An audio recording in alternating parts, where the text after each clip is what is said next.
Definitely.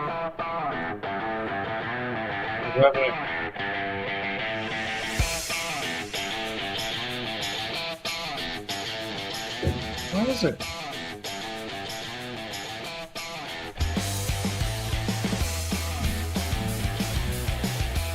All right. Good morning, everyone. Welcome to Market Prep. I hope you guys are having an amazing morning. Hope you guys had a great weekend. Good morning, Peter. How you doing today? There we are. Good morning, Carlos. I am doing okay. Like I was saying earlier, I'm a little sore today. Did a big run yesterday. So get ready for this stupid marathon.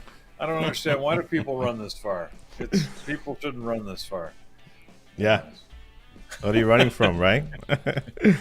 uh, Good, man. Uh, Glad you had a great weekend. Hope everyone on YouTube, friends, you had a great weekend as well, and also on our chat. So, good morning to all you guys. Happy Monday. All right, a quick look at our gappers list today. We can see everything in the green. A lot of stuff in the green this morning with, again, more good news. We'll get into all of that in just a second here.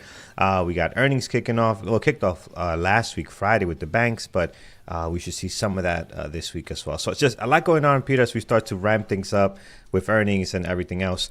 What's the latest and greatest for anything happening today?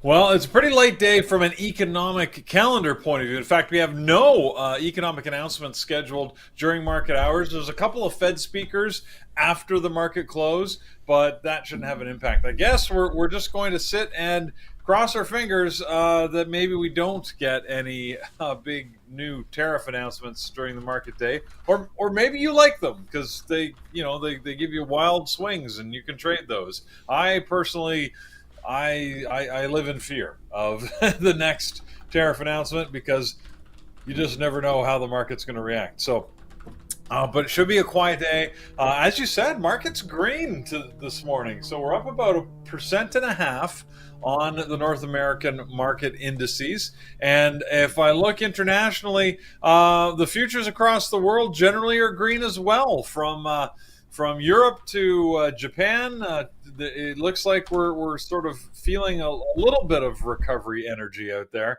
How long this will last? Well, it probably depends until the next event. So we'll see what happens, but I'm looking forward to a good trading day today. I hope. Yeah. Same here, man. I'm looking for some good continuations in the markets that we can get going and get some opportunities. So, all right, guys, let's dive right in because we have a lot to go through today. We're going to take a look at our gappers list here. We'll start with the first one, ARAP, VKTX, Dell, Apple. Apple's is having fun today, man. This is really helping them out. A lot of semis.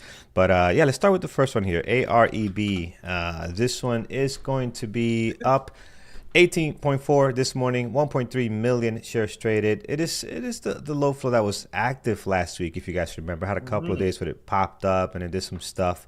But for the most part, I don't like it. Hard to borrow, SSR, all the bells and whistles are on this one. And again, I think today's going to be a semi type max 7 day. I mean, it feels that way. PLTR is already on here. I'm going to go for a lot of my favorites Peter today. It's just what the news is. I'm going to play the news today. What's your thoughts? Yeah, I'm quite surprised to see this on our list so many times. This is a clothing store, American Rebel. They had a deal over the weekend, I guess, or at least it was Friday, maybe, when they had this deal with the Florida Panthers. I guess they got some sort of clothing deal with them. I don't know. Like you said, doesn't really trade well. It's sort of surprising to see it here. It's hanging around. So not a great trader though. Yeah, Probably. clearly not a great trader. Don't like it at all. So we'll move on to the next one here. I'm going to take a look at VKTX, blast from the past. We used to trade this thing a ton back in the days, but it's up here again, 16.6 at the moment, 582 million shares traded. So it's definitely got some movement to it. Again, I usually end up skipping it. It used to trade very well. If my math is correct, my time is correct, but like 2-3 years ago. So it's been a while. I don't see anything great on it today, though, Peter. What's your thoughts? Yeah, I'm not even sure why it's on the list today. I mean, it could just be moving up with the market and happen to move up more than average. I don't see any specific news on it, so I'm trying to find anything. If you guys know, let me know. But Carlos, like you said, I remember we used to watch this all the time, and it had some great moves back in the day. I know it makes me sound old when I say that, but I guess I am. But yeah, it's been a while since we've really kept an eye on this. I'm trying to go back here. Why can't I get further charts back? Anyways, there it was. Yeah, back in oh look, it wasn't that long ago. Early last year, 2024, when it really was taking off. So I don't see any specific news, so I'm not even sure how to advise you what to do with it. I'm not a fan. Not a fan at all on this one. Dell. Let's take a look at Dell, friends. So Dell here this morning, we are, they always get great volume. Today they're up 1.1 million shares traded. And actually, no, I'm confusing with Intel. This is not the one that gets great volume. Dell barely gets volume. They're up 7.7, 1.1 million shares traded. Getting a little bit of a pop here, Peter. And with Dell, we can talk about, all the semis. I saw INTC earlier today, which is the one that gets great volume. Here it is, already 3.5 million. I mean, their volume is just insane. But obviously, great news for tech, electronics, and all those companies alike this morning.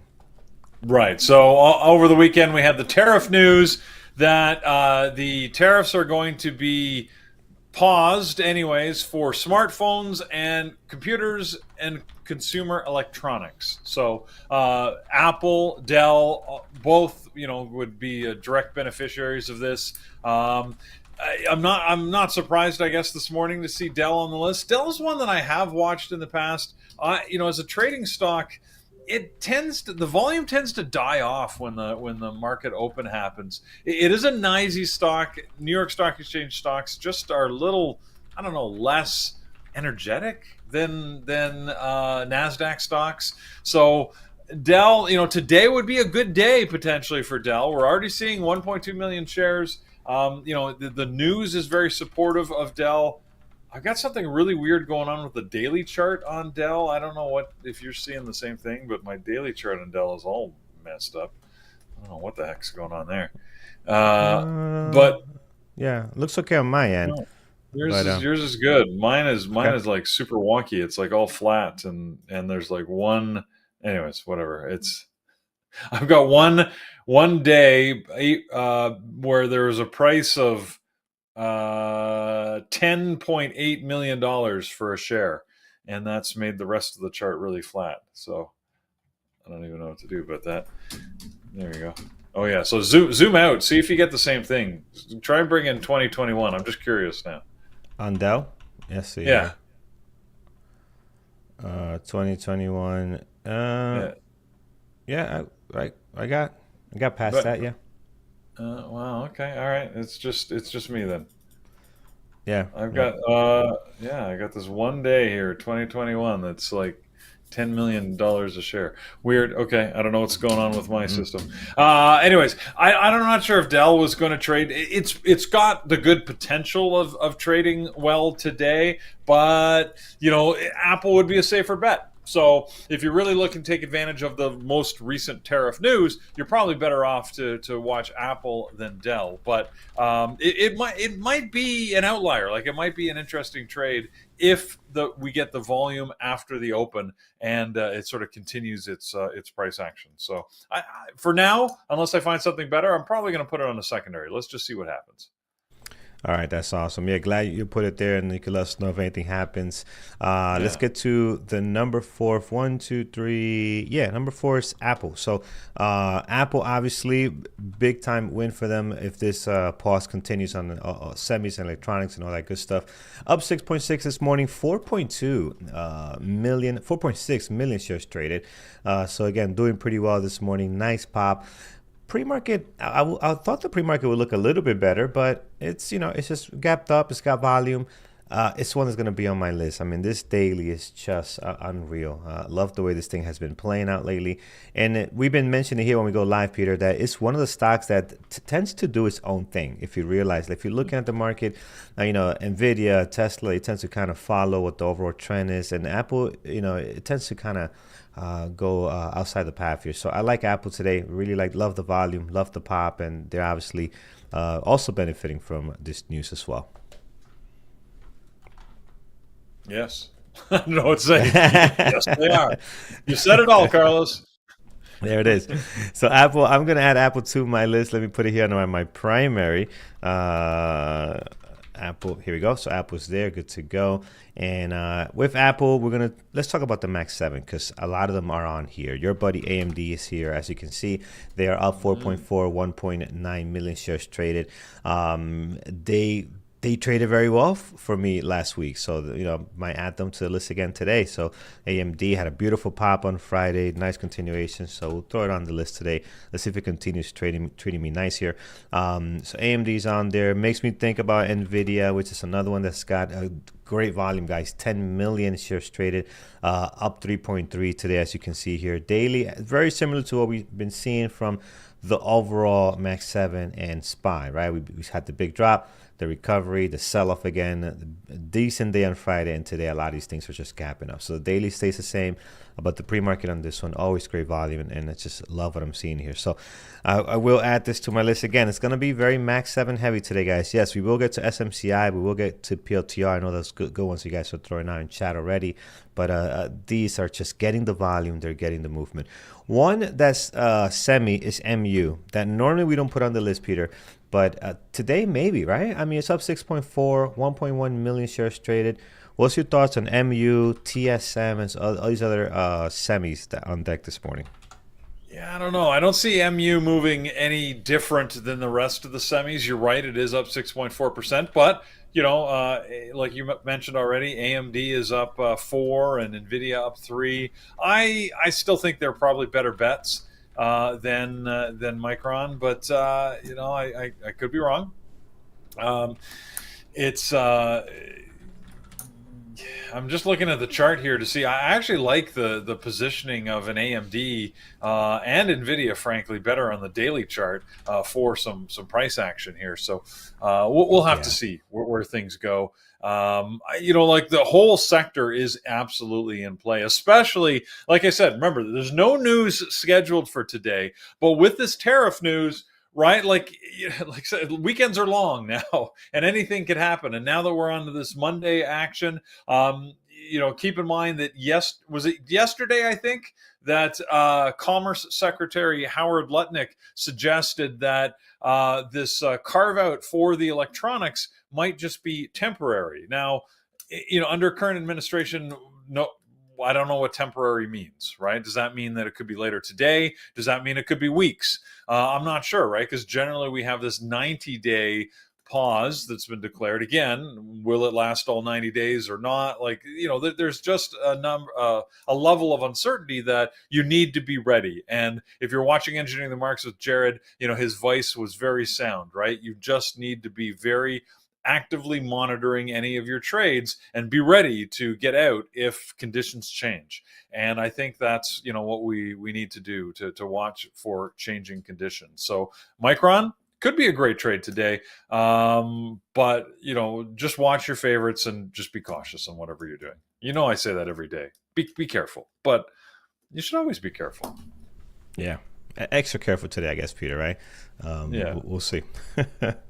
All right, friends. So, on my list right now, Apple, AMD, Nvidia on deck. Looking back at this gappers list, I mean, there's a ton on here. Let's look at some ones that are not so popular. Z-Lab. What is this? Z-Lab today. Z-Lab, that's new. Z-Lab. Oh, this is garbage. Wow. Well, how did this make the list? Zai Lab Limited. This is a biotech out of China. That's odd. Yeah, I don't know what happened there. So somehow it snuck into our list there, but that is pure garbage. We'll give you the garbage truck there and move on for the next one. It just looks horrible. All right, I see one that people are dying to look at. It's two of them, actually. PLTR, SMCI are up next. So let's take a look at those. PLTR, we'll start there. This thing is just explosive. I love watching this stock, guys. I mean, it has its days where the last 2 trading days have not been easy. But, man, when it gets going, the move on these things is just awesome. So I will be watching it today. I think today when the market is feeling good and trying to be green, this can do very well. So POTR will be on deck. 4 million shares traded, up 6.7 today. And again, the daily, Peter, very similar to what you mentioned on AMD and NVIDIA. It looks better for a possible breakout. And again, just looks awesome today. I'm definitely going to have this one on deck. Yeah, I love where it sits on the daily here, and the key level around 97.50. If it can get through that, I think we've got a good run up to 100. I don't know that it's going to move that much today, but like you mentioned, Carlos, this stock, I'm increasingly liking the way it moves, and it gives good intraday moves, whether there's specific news on it or not. Today, I don't have anything particular on PLTR, but it continues its good movement profile. So yeah, it's now made itself onto my semi-permanent list. Yeah, I like that too. POTR on here as well. All right, so looking good there. Let's take a look. The other one is SMCI. It's another one that people are loving this morning. I've seen it thrown out in the chat a couple of times here. So POTR right now, we are up 6.1, 1.4 million shares traded, as you can see here. I don't love it as much as POTR. SMCI can trade well, but it's a hit or miss for me. Like I'm not sure if I don't read the price action properly on this one. I'm going to put it on a secondary. I think they do have a great daily for a possible breakout here. They do have great volume at 1.4 at the moment. I'm not sure. I think I like my top list a little bit better so far today. But nevertheless, I think this thing can get rocking and going. So I will put it on the secondary list for now. How about you, Peter? Out of these two, which one would you prefer? SMCI is, to my mind, one of the most speculative semiconductor plays. So we all know that they had some significant issues with their financial accounting in the last year or so. They're still, rectifying that situation. Their CEO has come out and said that they're going to achieve $40 billion worth of revenue this year, which is huge increase from the $30 billion or so that they achieved last year. So to me, that just add that type of uncertainty around their financial stability and their ability to achieve the goals that the CEO has set out for them, on top of all of the tariff stuff. It makes it potentially, lucrative, I guess, because it's going to move more than average, or at least it has the potential to, but it also makes it much riskier in my mind. So yeah, not my favorite, frankly. I watch it in awe sometimes because it moves like crazy. Although that being said, I'm looking at the daily chart here, and it's actually been relatively quiet over the last couple of weeks. Yeah, I think I would stick to, like you said, AMD, right? It's come back up. It's trading well. To me, AMD, NVIDIA, more fun, more reliable, perhaps, than an SMCI, a Micron, or an Intel. Yeah, yep, I'm with you there. All right, friends, we'll stop here. I mean, there's a ton of stuff on at the moment. Let's jump to sectors. So I do see Mara on here. I do see MSTR. I do see Hood, which, by the way, I know Hood does a lot more than just crypto, but they are becoming my favorite stock to actually watch. I think they can trade very well as far as Maris and everything MSCR goes. Again, I know they're not all crypto, but they seem to be moving very closely to their price action. It's been fun. 907,000 shares traded, up 3.7 here. If we look at Mara and some other ones, Mara is up 4.3, decent volume as well. Daily looks nice on Mara. Again, that similar breakout type pattern that we're getting on some of the tickers on here. The one that I wish would trade better is MSTR. I mean, this thing, guys, the spread actually looks pretty decent pre-market. That's very good, like 30 cents for $312 stock. So that's not bad. But if you're trading this one, you just got to be aware of that spread. It can get pretty nasty really, really fast. But today it's looking good. I actually like the pre-market action on this one. I was going to say this one sucks, but it looks good, Peter. I don't know. I think I'm gonna have to add to the list today, at least a secondary. What's your thoughts on it? Wow, MSTR has not been one of my favorites. It actually had some really good moves last week. I know a number of members in the room mentioned it because they were keeping an eye on this. The company formerly known as MicroStrategy, they now just want to be called Strategy, which still seems odd to me, but all right. But yeah, like they bought more Bitcoin last week, and you remember that's part of their strategy. That they are buying Bitcoin and creating a store of it. So they, I mean, I guess it's a strategy that's working for them. I can't say that now without exactly feeling like I'm making a bad joke, even if I don't intend to. But anyways, but from a trading perspective, it's one of those where you can watch it for long periods of time and it does absolutely nothing, and then it moves fantastic.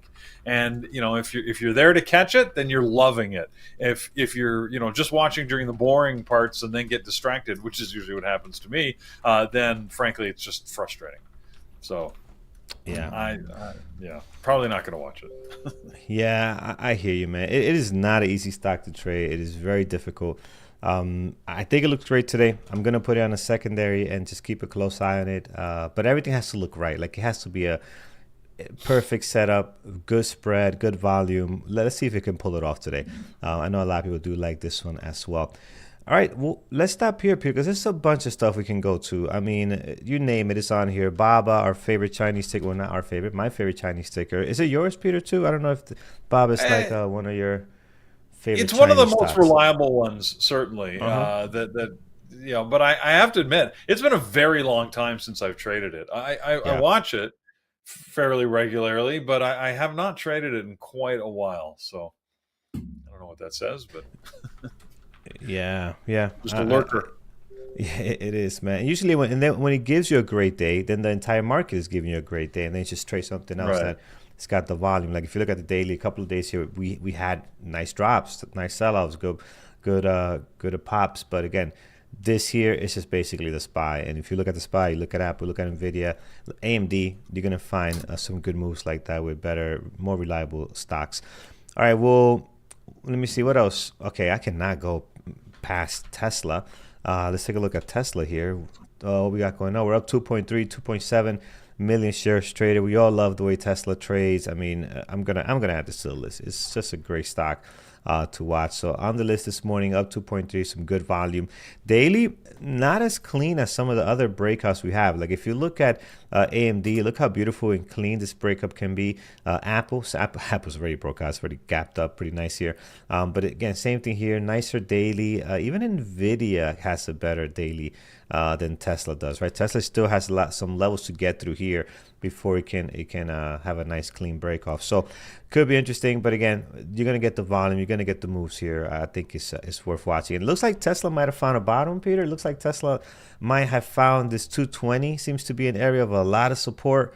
We've been we had the huge drop, got to 220, and since then we've been holding. Every time we get here, we find a way to push up. So Tesla is trying to maintain that at least for now. So your thoughts on Tesla, and also give me anything else you have on the gap up list that you like. Well, Tesla's an interesting one because I mean there are so many fans out there. It's tough to know where people are just being the fanboys, to use the term, or they truly legitimately have faith or belief that the company's well positioned. I don't know. Like I look at the headlines on Tesla, and this morning the headlines are typical of what they are most days. You got some people saying I'm still bullish and here's why, and Tesla, the downturn is overdone and they're still in a market leading position. And then you have this other article I read where it says that if you look at Tesla compared to BYD, which is one of the largest electric car manufacturer in China, that Tesla's under brand destruction in the Asia Pacific region, and BYD has eaten their lunch. So I don't know what to believe. Tesla's still fun to trade, no matter what happens. Probably it's all these differences of opinions that make it fun to trade, right? Lots of volume in it, lots of price action. No matter which way it goes, I like watching it and I like trading it. So I will be keeping an eye on Tesla for sure.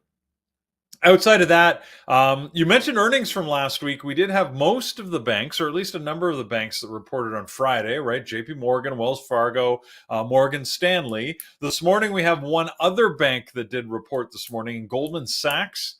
GS is their ticker. And like the other banks, they beat their numbers. In fact, interestingly, every bank seems to be reporting their strong performance on a different division. Goldman Sachs had their third best quarterly revenue ever in this last quarter, and they say it's all because of their trading arm. Their equities traders apparently knocked it out of the park. So they were able to report very positive numbers. And I mean, again, what a shock. The banks, Goldman Sachs made money, lots of money. So as they just seem to keep doing. So potentially in play today, volume's not bad on it. Look, again, they had earnings, so 200,000 shares, which just barely might put them on our list. Maybe it hasn't quite made it there yet, but I don't know. I mean, the banks are not as fun as tech, so probably won't be trying to trade them. Yeah, especially Goldman Sachs is probably one of my least favorites out of all of them, compared to Wells Fargo, J.P. Morgan, even Bank of America. I know they're probably the least favorite. Sometimes these guys can trade well if there's some heavy financial news, but for the most part right now, I'm not liking any of those. All right, that kind of, again, there's so much in the green, guys. We couldn't cover not even half of this list. But if you go by sectors, everything is on here. Look at Rigetti Spaghetti making an appearance here with the gang of friends, QBTS and QUBT. I mean, you name it, they are on here. American Airlines also is on here as well. I don't see Delta. I mean, it's just a lot of green to go around today. And usually when the market is moving like this, our usual suspects do very, very well. So if you look at my list right now, at the bottom, Apple, AMD, NVIDIA, PLTR, and Tesla. Secondary list, MSTR, SMCI. These guys do awesome when the market is doing what it's doing right now. So PLTR has news, the Millman mix. Did we talk about that one, Peter? I'm not sure if we mentioned that. We did talk about PLTR. What was the news? Remind me. I forgot what the news was. Well, we didn't talk about any news on it, just that it generally moves. I don't. Oh, okay. Was there news? I didn't see any news. Yeah, someone said PLTR news is huge. So the Mill Mix over on YouTube. What's the news? Let's see. NATO has apparently bought Palantir's Maven Smart System. So there you go. Some good news. Shouldn't they be going bananas here? I mean, what's going on? Only up 7%. We climbed 7% just on a sneeze on PLTR. So I don't know if that's what's going on. I expect more. We are so spoiled, Peter. It's crazy. We're just so spoiled. Yeah. Like if you have big news like that and big earnings, you better hit it at the park. Okay, we'll watch it. We'll definitely watch it. I mean, we're watching it anyways without that news, but maybe we can get something good out of it. Yeah. So NATO news, excellent. All right, friends, we covered the gap up. Gapping down is only one ticker here that somehow didn't get the memo. They are gold. They're down 2.7, 329,000 shares traded. So as you can see here, they're just down a bit. Again, this stock normally does not day trade very well, so I usually don't watch it either way. So again, nothing on the gap down that at least is on this list. Peter, not sure if you were to find anything out there that's gapping down that might be worth taking a look at? Well, like you pointed out, there's very little that is gapping down. I got green across all the screens for the most part. Nothing jumps out that I want to highlight for you guys on the downside. Okay, and then more on PLTR. So the news just came out a half hour ago. That's probably where the pop is, right? Yeah. If you look at this pop here, right there at 8 a.m. So yeah, so we're getting some movement. If it's not overnight news, actually 30 minutes ago, it's not bad to get a move from 91 to 94. And it looks like it's still going. So hopefully not to extend it for us to take advantage of this thing at the market open. All right, friends, that covers our list. Let's go to you guys, see what you guys like this morning. Then we'll get into what's happening in our community for this Monday. Over on YouTube, if you haven't done so already, hit that thumbs up. We really appreciate it. We're sitting right now at 85. I haven't refreshed that, so hopefully it's higher. But help us get to a decent number there this morning. All right, we'll start here in our chat. What ticker do you guys like this morning? Let's take a look. Good morning. Norman likes the Abinachi tickers. Nice. What else do we have here? Taking a look. No tickers, right? Nothing else? No. Okay, let's look at YouTube. So YouTube, what do you guys like this morning? Look at the tickers. BBAI. Yeah, I remember we saw this. Oh man, that's Big Bear. Big Bear AI. We haven't looked at that one in a while. I don't know. I don't know, man. I stay away from this thing. I don't like it. It is up 4.3, 1 million shares traded. It's a very lower price stock. I don't know what the float is on this thing, so I'm not sure what the flow is on it, but Do you have it It's handy? not bad. I see 280 million roughly shares in the Okay. float. All right, so it's not bad, but yeah, I'm not. I don't like it, guys. So I'm gonna skip on it. Even the pre-market action today, you can see how funky it is with these dashes and these T's, and yeah, I'm gonna stay away from that. Intel, INTC. Let's take a look. So INTC up 4%, 4.1 million shares traded. Again, I think this is gonna move just with the same thing that the overall market's doing. A lot of these other tech companies are doing, like AMD, Apple, and some other ones. So I'm gonna go with those. They do get better volume than Dell. So for example, instead of looking at Dell, I would definitely take a look at INTC instead. They're gonna move much better. Although Dell today is putting in some great numbers, 1.3, when again they normally don't do anything near that. Like if you look at this daily, they're down here like a 7 million, 5 million. The last couple of days with all the movements, all the tariff, you could see that the increase in volume. Even as far as Friday, you still had more than what you usually get. So, yeah, they're moving better than they normally do. Absolutely. We could put it on the secondary. Just let's take a look at it. We have space to do that. So let's do that for now. What else, friends? VERV. Is that a ticker? It is. Verve Therapeutics. Yeah, I'm not sure about this. Again, it just doesn't fit my trading criteria or style. And if I had a list where we were struggling to get a watch list together, maybe we'll watch on a secondary, but I just don't like it. Lower price stock. Yeah, Peter. Yeah. They did have news. They did announce positive trial data from their phase 1B clinical trial of their Heart 2 Verve 102 solution. I never know if these things are they drugs, are they solutions. Anyways, whatever they're. I think it's a drug treatment. Doesn't matter. They had positive trial results, which is why they're jumping up today. But like you said, Carlos, lower price stock. It's been on our list before, but it's not quite a low float. But there's only 66 million shares in the float, so it's close. And at that price point, it's going to trade like a low float. So I'd be very careful if you want to pay attention to this. Not my targeted type of stock. Yeah. I'm feeling the same on that. IonQ, let's take a look here. Yeah, so all the quantum stocks are in place. So IonQ, it's got great volume here, up 5.1. I like the daily, and the pre-market looks pretty clean. Let's see what QBTS and some other ones look like. QBTS, no, looks messy on the pre-market as well. So IonQ looks much better, although it has less volume. QUBT, oh no, that's too many letters. QUBT, is that one? Is it that? Yeah, there. Yep. QUBT. Yep. Pre-market doesn't look good. IonQ looks the best out of all of these. And let's look into our Rigetti Spaghetti. Rigetti Spaghetti and IonQ seem to look much better. IonQ is the best of them. Yeah, sure. I was going to say that. IonQ looks much better than all of them. The other ones might have more volume, but IonQ's pre-market activity just looks a lot cleaner.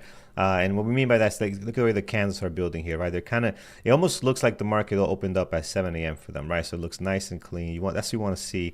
You're not getting that on the other tickers. And if you look at the daily, it's a great area to be in for a possible breakout. I mean, we had resistance here before, so if we can get going here, it can be a really nice play. This is where we stopped out on, stopped the move on Friday, right? So if we can get going, that'll be nice. So IonQ looks good. I would definitely put that on the list. All right, one more, and then we'll call it here. CoreWeave, CRWV. This is the recent IPO that came out a few weeks ago.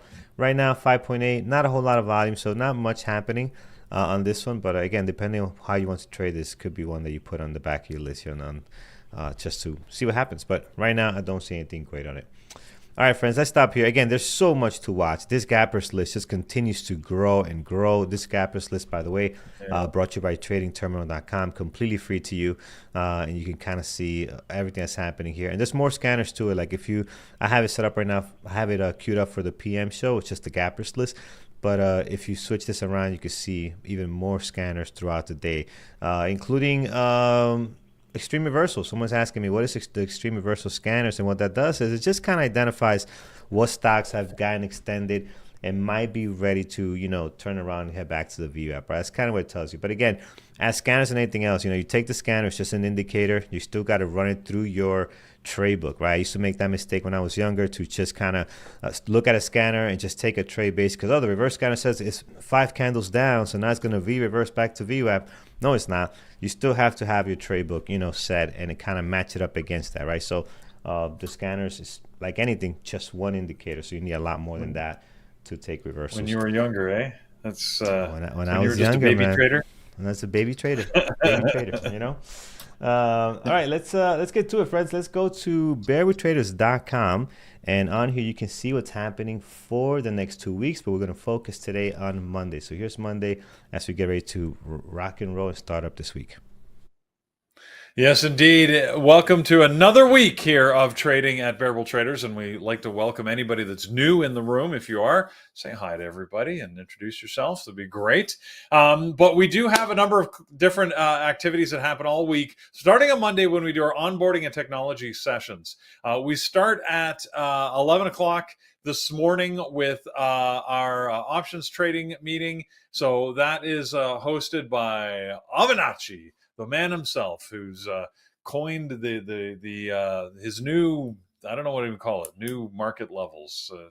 Anyways, the Avenatti system. If you want to know more about that and how he trades options, then join him at 11 o'clock in the webinar room for our elite members. You can do that. Then open to everybody at noon is when we talk about DOS Trader and how it's set up. Brendan leads that session, helps everybody understand how to get the most out of leveraging DOS. It's a great tool, but we can all use a little help sometimes configuring this and understanding where all of the little hidden gems of value are in it. So he'll help you with that at noon. And then we've got our onboarding class that happens every evening with Carlos leading that for new members to give you an orientation to Bearable Traders, all that you can get out of your membership, and a little bit of trading advice, right? How to get set up and configured, especially as you're getting started. Or if you just want a refresher, it's a good place to go too. So join Carlos this evening, once again, in the onboarding room for open to everybody.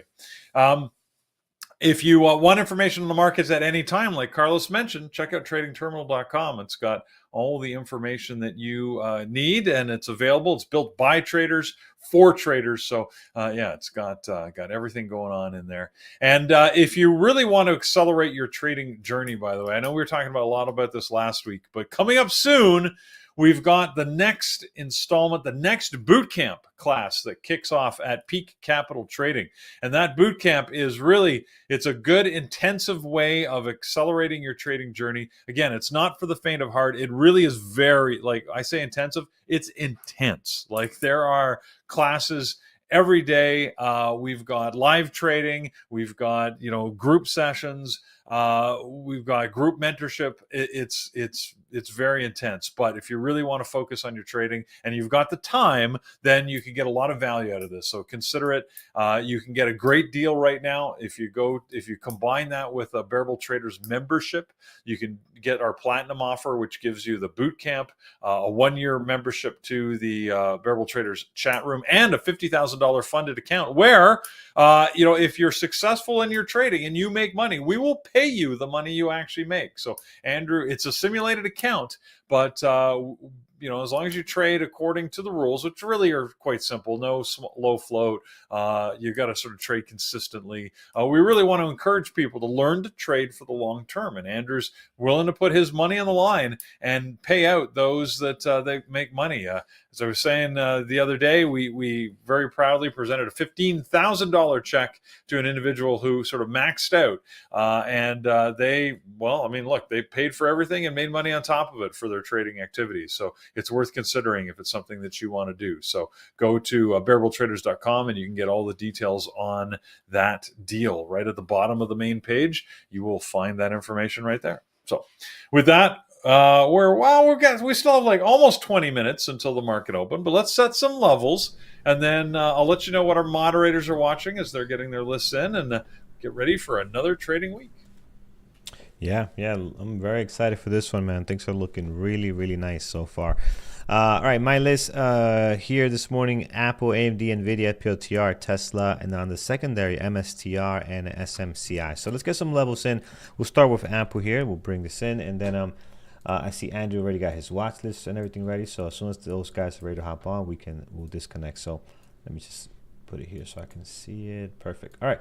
So let's start with Apple here. So Apple this morning, we have a high of the pre-market right now is sitting at a 211.77 is the high of the pre-market on Apple, and the low is down at 210. So right over here, actually no, it's lower. It's lower than that. It's down at I have 206.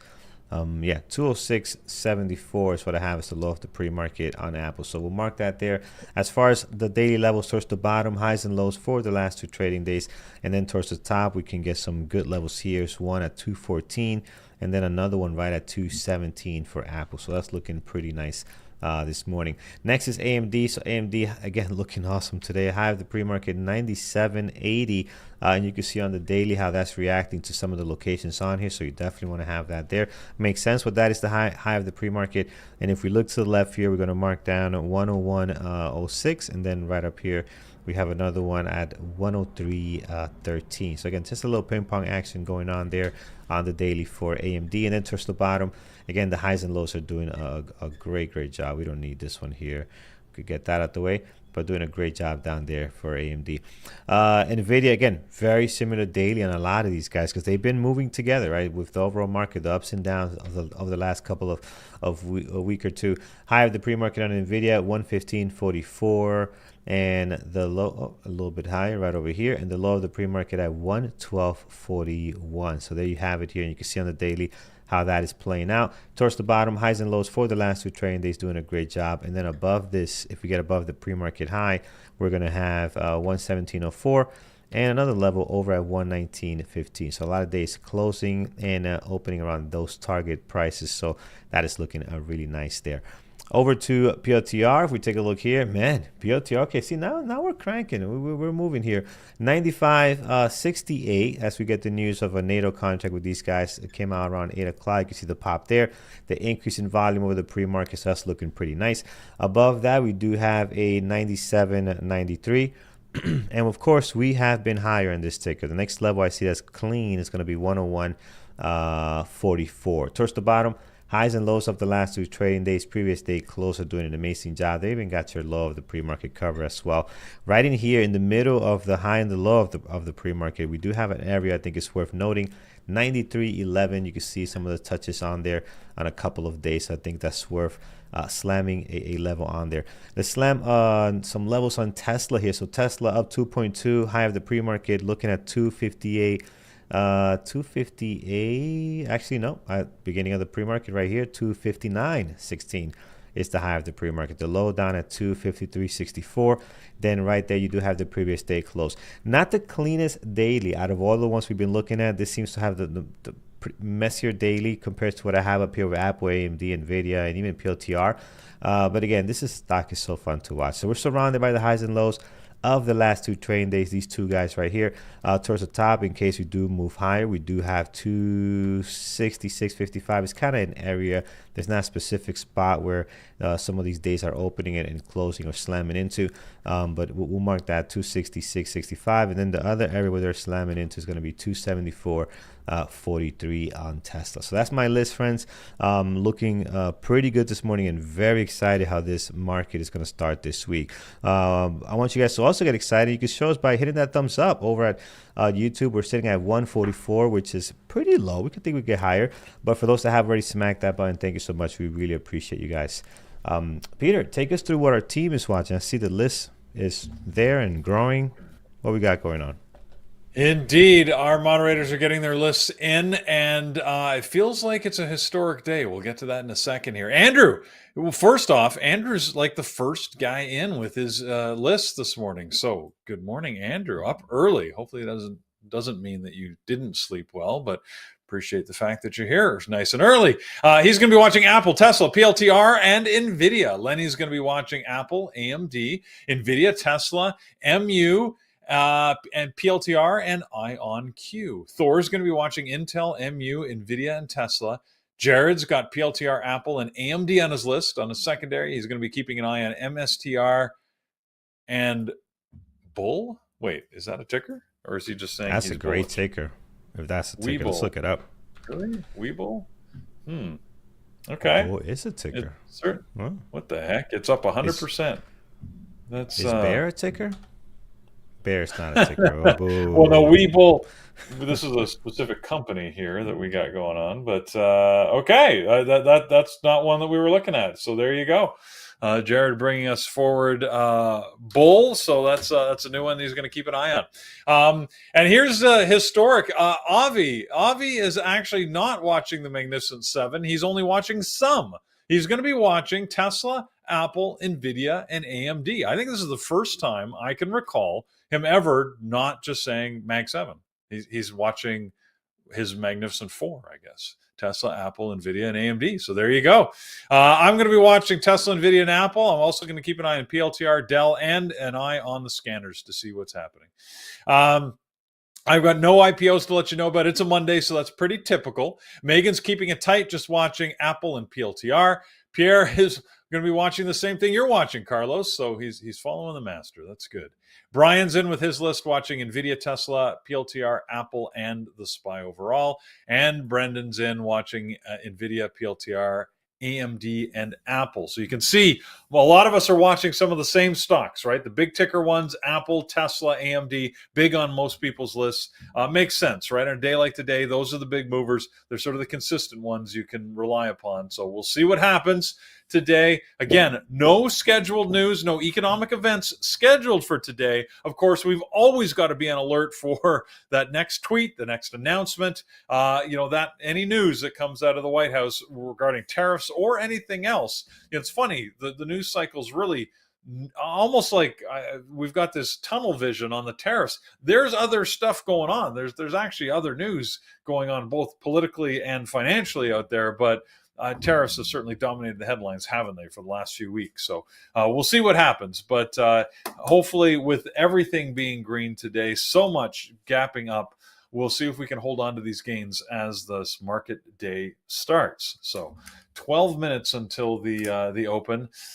Whatever you do, guys, I just make sure that you stay focused and don't make any assumptions as to where things are going to go. I'm cautiously optimistic we're going to get some great trading, some good steady moves today. But I'll believe it when I see it. So when my setups hit, I'll be ready to jump in, but not sooner. So I don't really have anything great pre-market, like nothing that says immediately I want to jump into it. Probably the one I like the best, frankly, is PLTR, because they actually have news behind it. It is very good news for them that they've got this contract for their Maven AI-driven war system that's being bought by NATO. And we'll see if they can continue these early morning gains. But getting ready. Yeah, gearing absolutely. up. Absolutely. All right, friends. About 11 minutes to the market open here. We're going to start getting ready with our screens, get our 5-minute, 1-minute charts ready to go. And Andrew and Brian will be in our chat. Andrew texted in the chat that he's I'm a changed, a new person. I am changed. I'm a new person. I wonder what's that about. Wow. We're going to miss what that is about because we won't be hearing it because we'll be live on YouTube. But looking forward to the Reader's Digest of what's going on there. Okay. As long as he didn't go out and try new frogs or anything like that. As long as he changed in a healthy way. Hopefully he's got no piercings or anything. Yeah, no licking of frogs, and I'm all for it, man. I'm supporting him 100%. All right.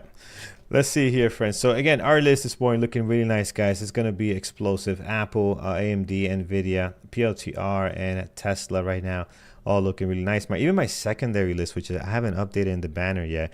I got some other ones I added on here. Intel, right? We'll just be looking at these throughout the day. Dell, I can't watch all of these, but I think it's worth keeping an eye on it. And also, last but not least, IonQ. Dell's got some good volume today, up 10% now, man. Dell's rocking, Peter. Dell is on a move here. It is. This is the best I've seen Dell in a long time. I mean, this is really nice. IonQ, same thing. I mean, today's a day that even my secondary list could be somebody's primary list on any given day. It's just that many opportunities today, and everything in a beautiful color green here. So that is nice.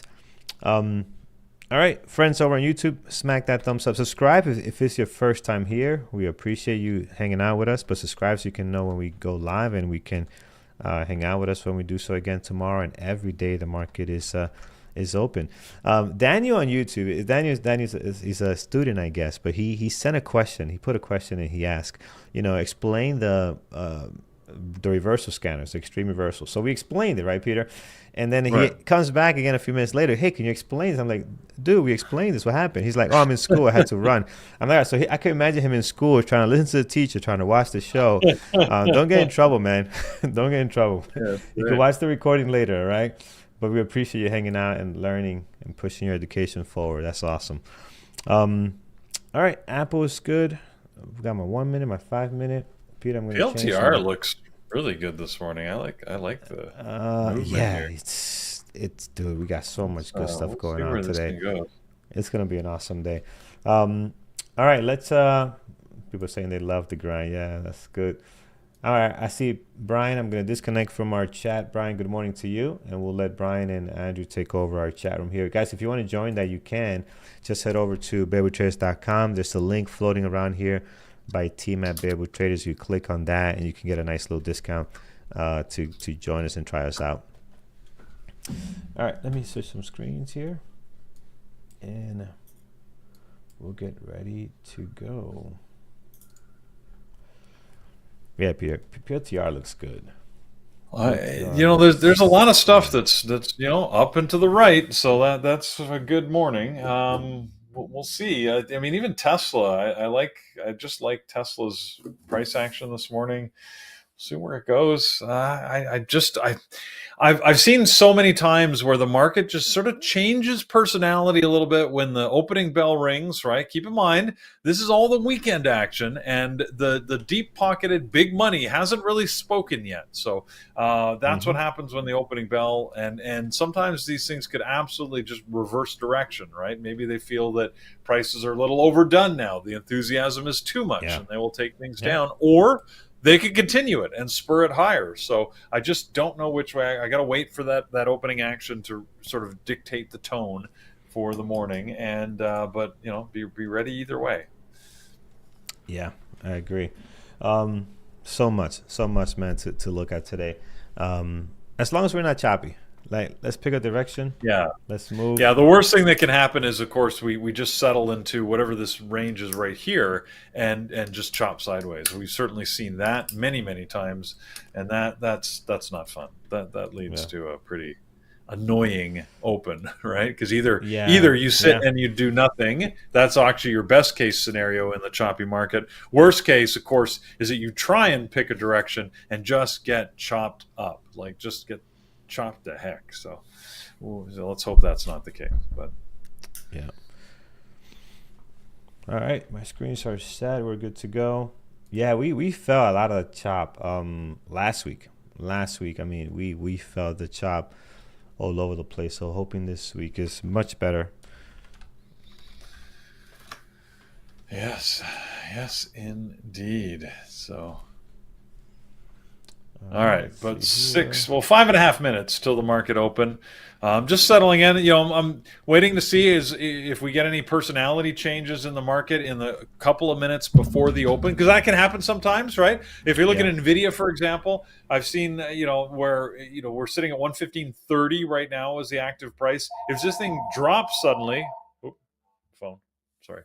That could change that sort of perspective on the open, and that could just make it uncertain, I guess, as to what I'd want to do. Oh, look at that! Speak of the devil, it just dropped. Let's see where. Look at the SPY. Look at Apple. Apple breaking through the pre-market high. Wow, weird, eh? Apple just popped up. And Nvidia's popping down. Microsoft popped up as well, right at the five minutes to the open. Interesting. Yeah, all of them did a little something.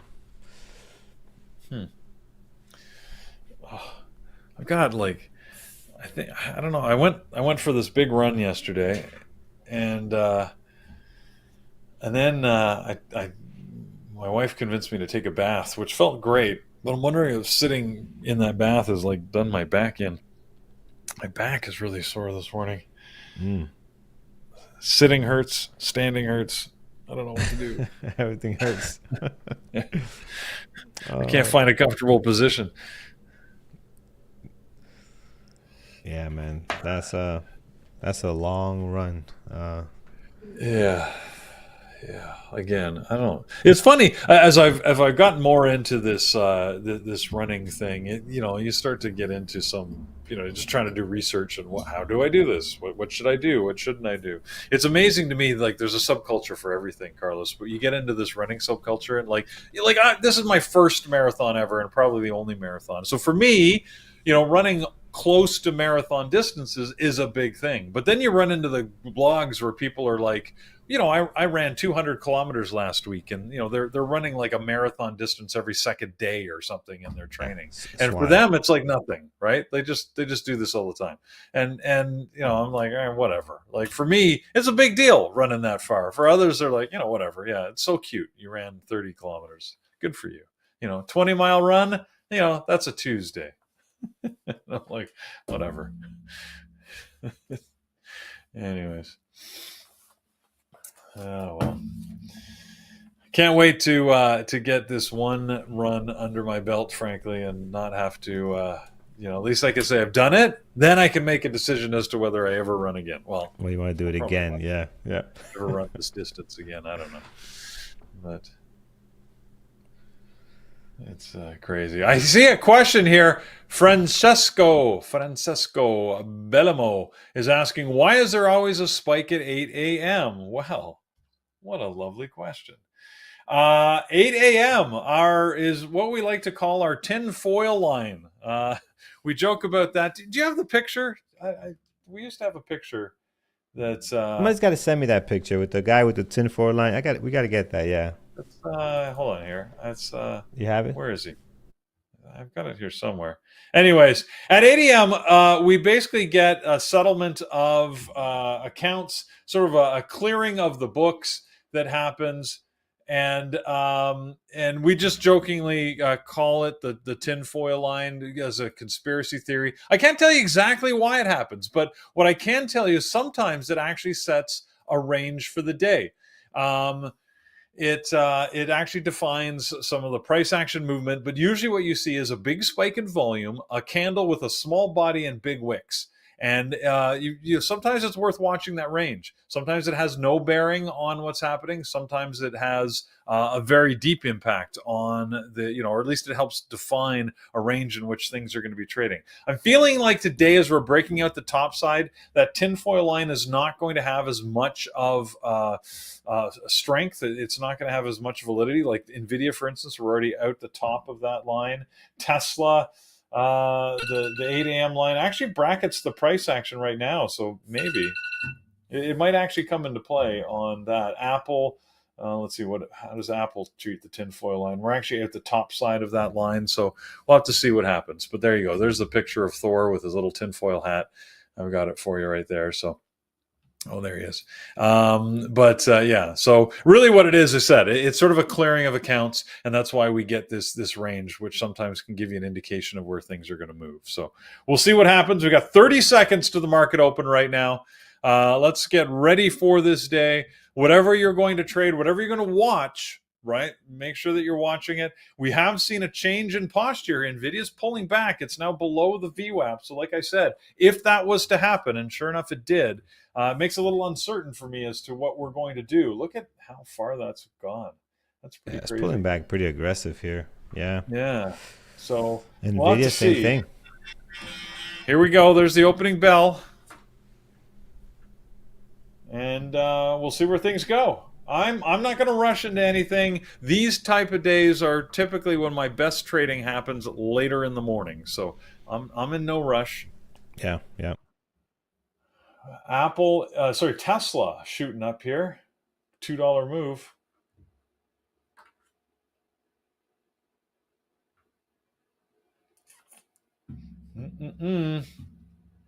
AMD also pulling back. Let's see, are all the semis pulling back? It looks like all the semis are pulling back here. They all look very similar. Micron, SMCI, Intel, AMD, Nvidia, all look very, very similar right now. So they seem to be moving as a group.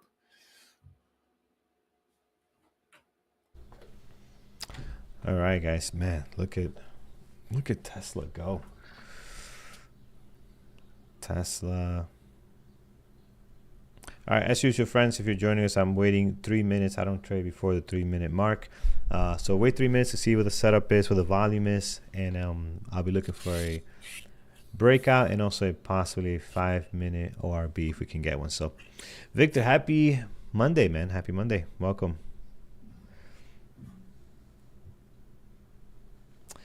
Melanie, yeah, we'll check that. We'll check that. Nvidia is just still dropping here. Okay. Keep in mind that Friday's close was 110.93 on Nvidia, so I mean it's still at 113. We're still well above Friday's close, so it's in good shape. It just looks dramatic compared to the pre-market action. This pullback. Yes, yes. All right, Apple pushing lower now as well. So we're just getting all over the place action. Stuff pushing up, pushing down. Nvidia continues to be weak here. So let's see. And POTR is running. Tesla's holding this level, this 260 level. Apple's pulling back. Yeah, we got a little bit of a. It's not like everything is moving together, right? Like not everything is going north or south. That's a little bit of everything right now, so that's good.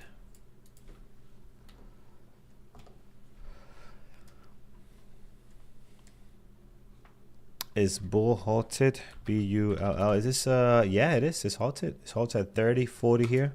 I mean it shot up from 26 to 30.40. So yeah, that's gonna trigger a volatility halt.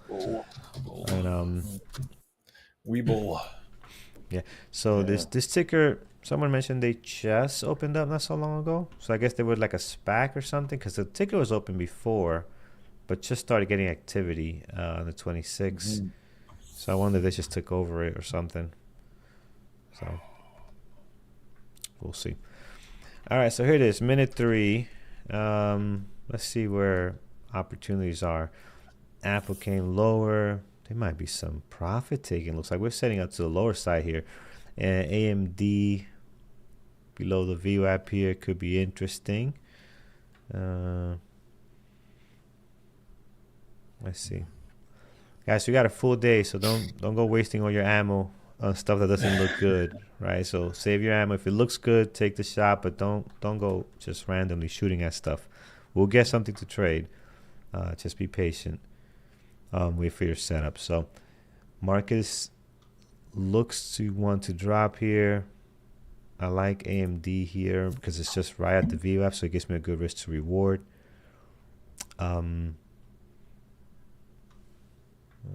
Apple selling down. Let's see here. Where is the best opportunity? I like AMD here.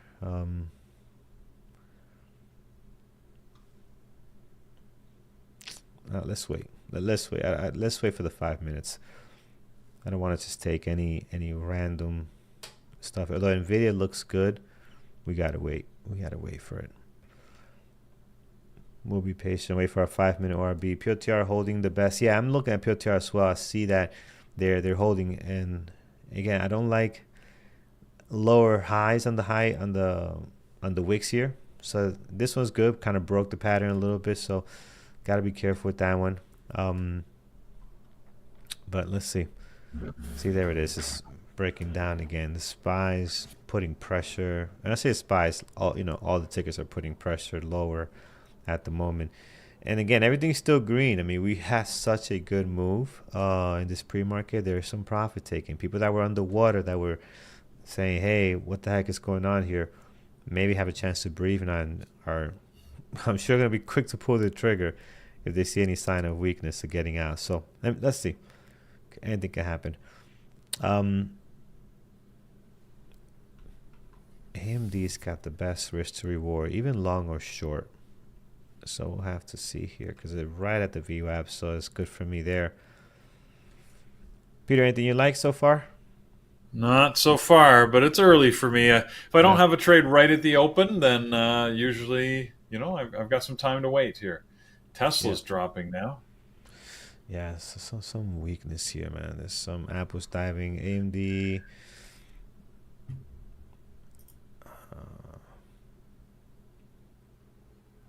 Let's see here. Nvidia. AMD, yeah, I like. It's not my setup. It looks like it's a good short here. Yeah, it does. I'm struggling with it because it's not the Yeah, cleanest setup, but it's move. Yeah, exactly. oh, we're going short. This is Yeah, selling off here. Um, and I might have missed the most optimal entry on AMD. yeah. Uh, No, it's gone now. yeah, it's I can't. gone. You don't want to chase that. I don't think. PLTR. No, I don't want to chase that. We need to pull back on it.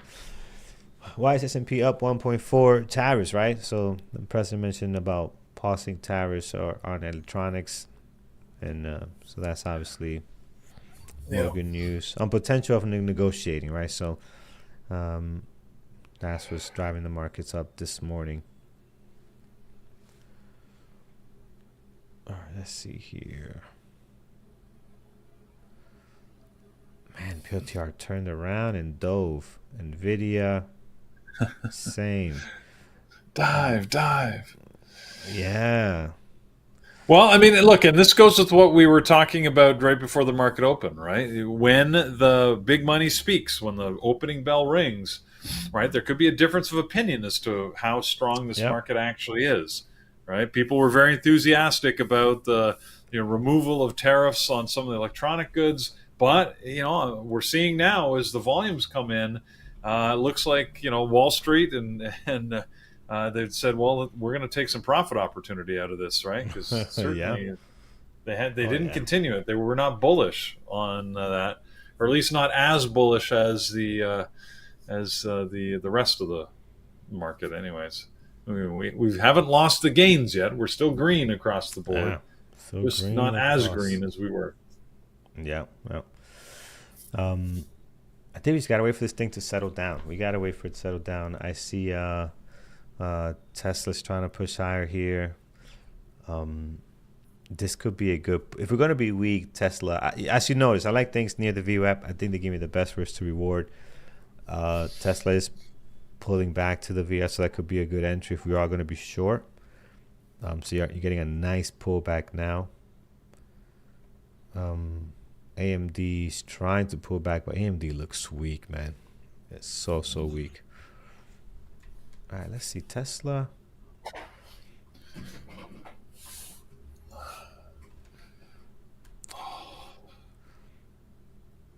Let's see how we end up here. Tesla's pulling back to the VWAP. If I see weakness, I like Tesla short.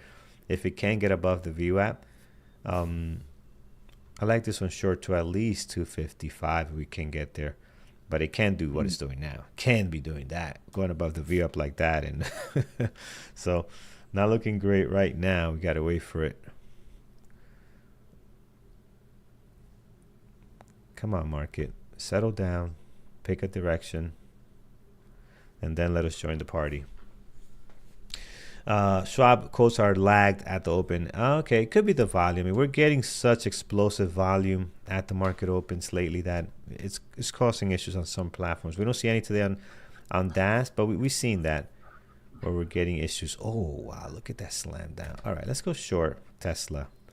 Like that there. That was good. Let's see if that can actually push us lower. So short Tesla with my pink triangles. Big spike there. Okay. And let's see if we can get drop. Let's see if we get drop here. Okay. Oh, wow. This actually turned out pretty nice. Let's see. Can we continue? SPY's going to the downside. Oh, man. This week is going to be great if we do this. Let's see. I'm being patient. I should take a partial now, but see if we can get a little momentum to the downside here. 255 would be awesome. But you can't trust Tesla, man. Tesla can whipsaw so fast against you. It's unbelievable. Let's see. I think this is good enough. Let's not get greedy. So partial here. And if it starts pulling back against me, I'm gonna partial very aggressive. Like I'm not gonna let it get close to my break even because I got a really good move on this thing. So we won't be sticking around if it doesn't Nice, sell nice, off anymore. Carlos. Simple trade, followed your rules. Yeah, I like thanks, it. man. Thanks. I almost jumped in on the AMD trade, so I'm glad I was patient and got even a better trade here because this is going to be a good one if it goes down here. I'm going to take another partial here, guys. 255, what I was looking for. We're getting that right now. So let's see. And I think this market is just too wild. I'm not going to let it go against me, guys, a lot here because it can really tear us apart to the upside. SPY. Oh, yeah, SPY sell lower. If you do that, that could help Tesla. It's making a new low on the SPY.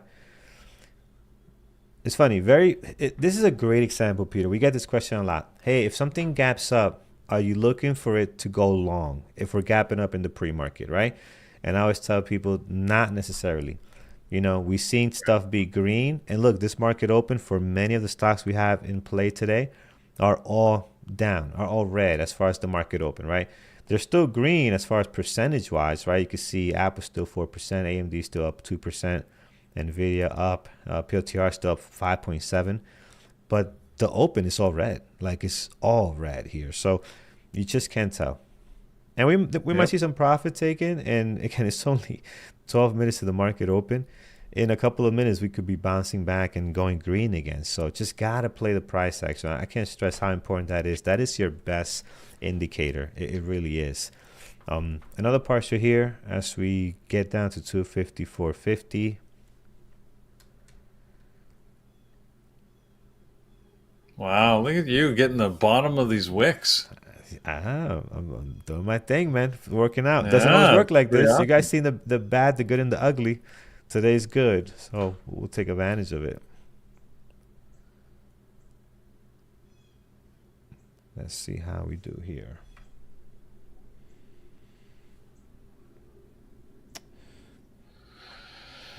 R4.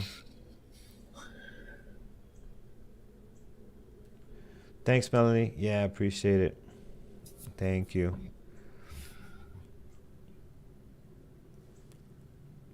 Wow, we're gonna have a sell-off day. I didn't want this though. I want because I do have some, some mutual funds. I want them to go up. I don't want. I mean, we'll take advantage of the day trading, but it's so funny, man. Andrew's so right. Like people feel the way the markets are doing. Like you could tell today, everybody was kind of happy, excited because the markets are up, and you got to be careful with that. You can't have all your emotions on the market, but it's so true. It is so true. Yeah. All right, we're 253.68. This is, what is this? This is a, why do we mark this down? The low of the pre-market? I think it's the low of the pre-market. Yes, the low of the pre-market here. So let's see if we are going to get a bounce or break through this. So yeah, we're getting a bit of a bounce. I'm going to take another, what I like to call defensive partial, just because I know this thing can rip higher. So we're not taking our shares back up to above 256. I'm not taking anything back. So we'll get out before then, because look at the market. Everything seems to be pushing higher here. So we could be getting into reverse territory. Yeah, I'm going to take everything off, guys. I had a great trade.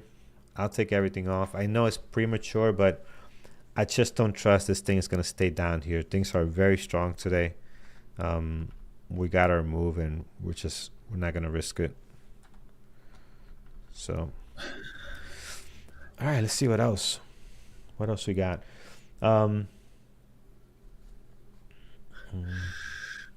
With the recent increase in gold price, I got to give a shout out to my cousin Brent, who produces a daily economic paper, and he random fact here. I just find this stuff fascinating sometimes.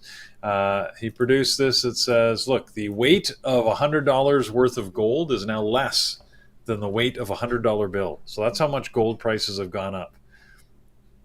So $100 bill actually weighs more than $100 worth of gold, just because prices have increased so much over the last little That while. is wild. Isn't that weird? Like, That is very weird, man.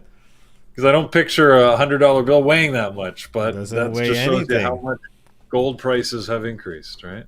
I mean, it weighs the same as a dollar bill, but I like the fact you used 100 because obviously makes it more Yeah, impactful. well, But yeah, yeah. it's interesting, man. Very interesting. Um, you went short with me on the 1 minute 10th candle. One, two, three. What's the 10th candle? Be minute 10. Oh yeah, very nice. Okay, so the minute after, yeah, that's still a good entry, man. Yeah. Awesome, good stuff. Glad you took advantage of that. Always join me on my winning trades. Do not join me on the losing trades. I don't want you to be part of those. Just join me on the ones that we that work out. All right. There's the boss. Thanks, Andrew. So yeah, look, it's still going. Maybe I got out too early, but I had to play the plan here. But look at this. This is gonna go to previous. It's gonna go red. Tesla is actually gonna go red. Unreal. Wow.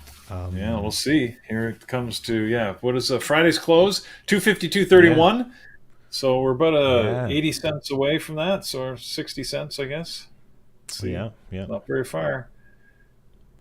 40. Look at that. 20 cents.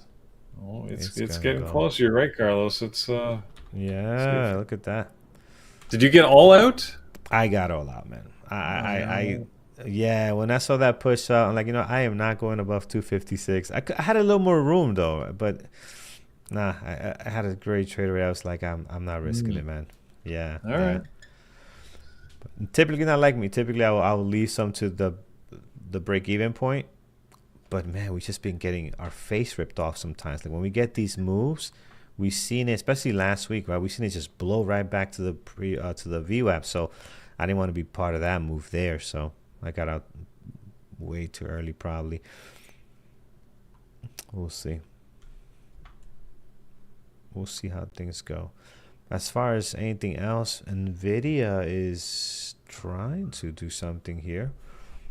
I don't think we're going to I'm end looking. red today, man. I hope not. I think these stocks, there's some sure profit taking, Peter. And again, this is just my thought. Doesn't mean nothing's going to happen or factual. I think we're going to come back up here, man. I think reversals might be Well, good today, but let's we'll see. see. I mean, even Tesla halted like only a few cents above Friday's close. So Yeah. yeah, it looks good to hold here for the moment, and nothing else is as close. Mm-hmm. Most other things, although Amazon's gone red.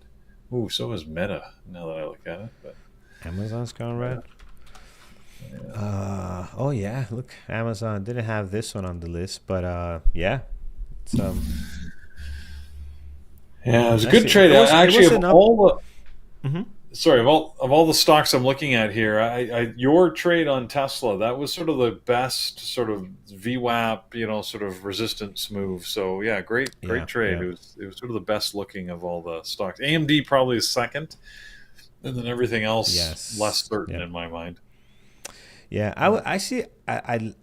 I like the AMD here. We are talking about it getting in right in this area, but man, it was just the price action was not clean, and Mm. but it turned out to be short. But look at the difference between AMD, how like back and forth it is around the VWAP. Again, gave you the best risk to reward, but what made Tesla the one to jump Are you in looking at a on one? was What are you showing us?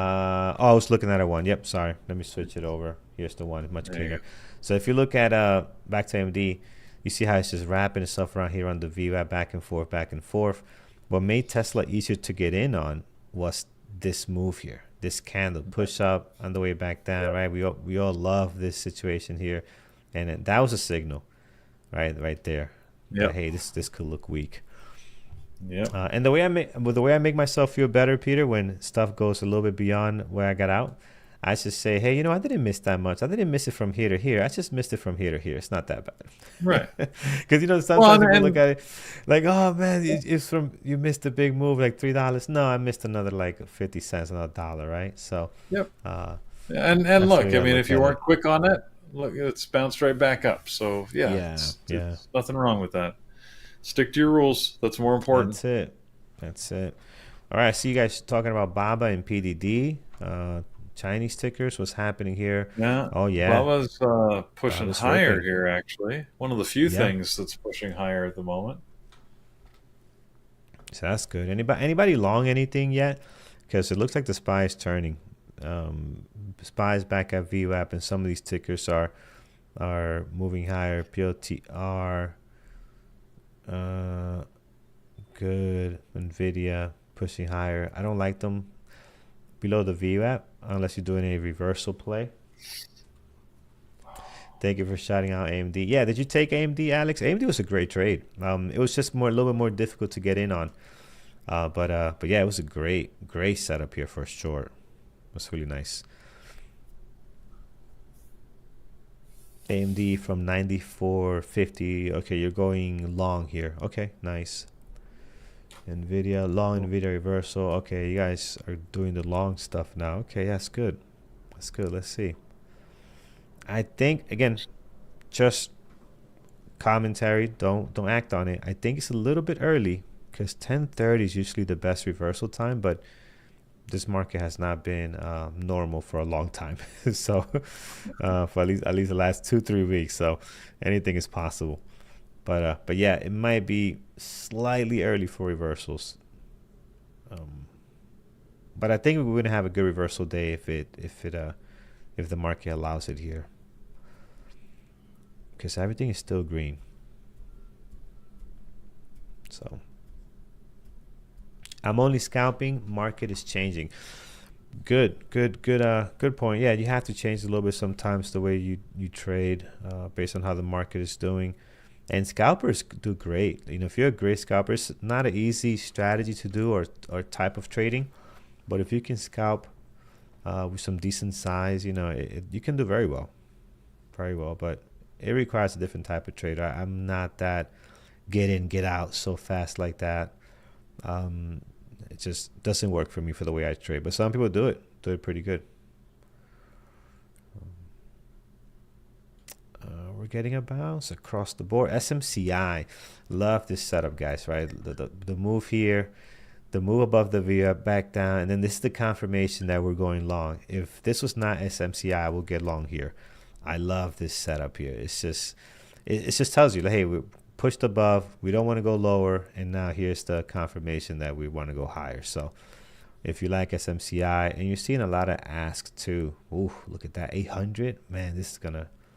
It's looking to blow the top off 35.10 here. 12, which is the high of the pre-market. Let's see. Yeah, looking nice.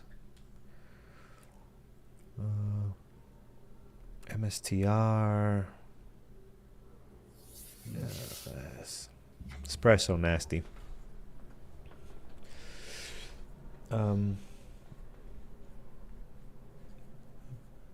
Pig wrestler. No, I doubt it, Pig wrestler. You've been trading for a while. I'm sure we probably got the same speed here. I have been scalping as well. Made 5 small trades today and hit my goal. Excellent. Nice. That's good. Man, 5 trades already? That's a lot. I mean, nice. I'm glad you hit your goal, but, you know, and again, it's a different style of trading. But, man, 5 trades. Yeah, I used to do that. Depends on your trading style, I guess. But Yeah, you know, for yeah. us, that's a lot of trades. Yeah, it's a lot of trades, yeah. But again, I started that by this time I would have I would be sitting on max loss from other trading. Right. So you know, I didn't work for me that way, but yeah, cool, man. All right, let's see Tesla here. I'm trying to get above the VWAP. I trade 2-minute charts, so we're looking at slightly different tempos. Okay, yeah. 2-minute charts gets rid of a lot of the noise. I know Brian uses it. What would this look like in a 2-minute chart? How do I get this? Here it is, 2-minute chart. Yeah, you know, if you're looking at a 2-minute, it takes some getting used to, but this looks great. Like, you know, you still see what I was looking for, which is the pop, the drop, and the selling pressure. So yeah, it just gets rid of a little bit of the noise. But yeah, it looks good. What else? How does AMD look on a 2 minute? Not much difference. But yeah, just slightly less noise. To get cleaner, bigger picture, I guess.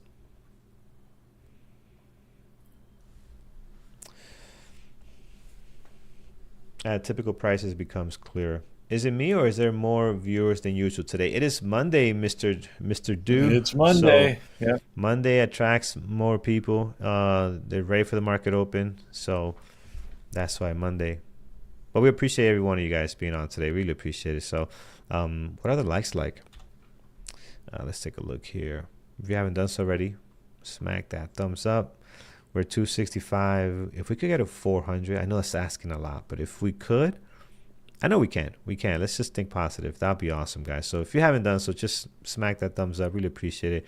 It doesn't do anything for me and Peter. We love you either way. It really doesn't, but it does something for YouTube. For me and Peter, we could care less, but we appreciate you no matter what. Just being here and listening, we appreciate you. But yeah, let's show YouTube that they're doing something right here by having us live. All right. Let's see. Ion Q is really dropping here. Yeah, they're not doing so hot. They haven't found their base yet. And MSTR is going the other way. So it's weird. MSTR is actually just hanging out at the VWAP. And again, this stock, the spread is, I've seen it as much as $1.20. I just think there's better things to trade out there, guys. Unless this thing has real news, it is a tough one. Because even if you take 100 shares, right, you're gonna be down. You're gonna be down $1. Oof, Microsoft right away. Low day. Yeah, it's just doesn't move well. Microsoft. I never realized that there were more people on Monday. Thanks for the heads up. Yeah, it's people have energy, they're ready to go, they want to catch up on the markets. So Mondays, I never really noticed, but Monday I think it's a good day. Everybody wants to get caught up. What's going on? And this week here in at least the New York area is spring break. So we are doing a spring break right now. This week and into some schools into next week as well. And we've got a short trading week this week, don't forget. Markets are closed on Friday with the Easter holiday. So yeah. All right, let's see if Tesla's going up above the VWAP here. Let's see if we get a nice little move on Tesla. Let's see if we get our setup. Again, we're looking for this breakout, pullback, and then this area here is where our entry should be, right? So let's see if we get something like that. What that does, it prevents you from the stock coming up here. Well, it doesn't prevent you from anything. Anything's possible, but it gives you the better opportunity than the stock coming back up, poke it set above the VWAP, then slam back down to the previous day close. So it kind of gets all that stuff out of the way a little bit and gives you a better shot. But again, price action is random. You can still be wrong, right? But I think that gives me usually the better opportunity. So let's see if we can get above it.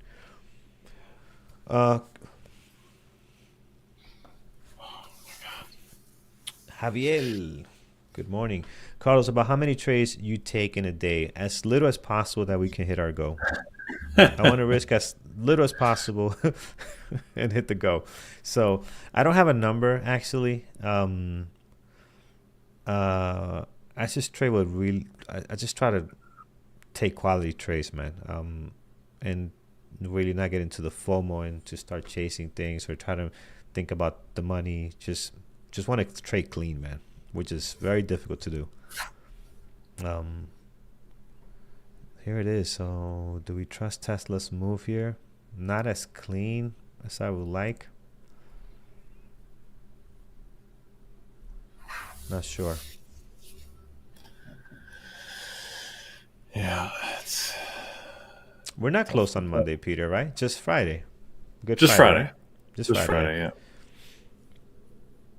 We're back Monday.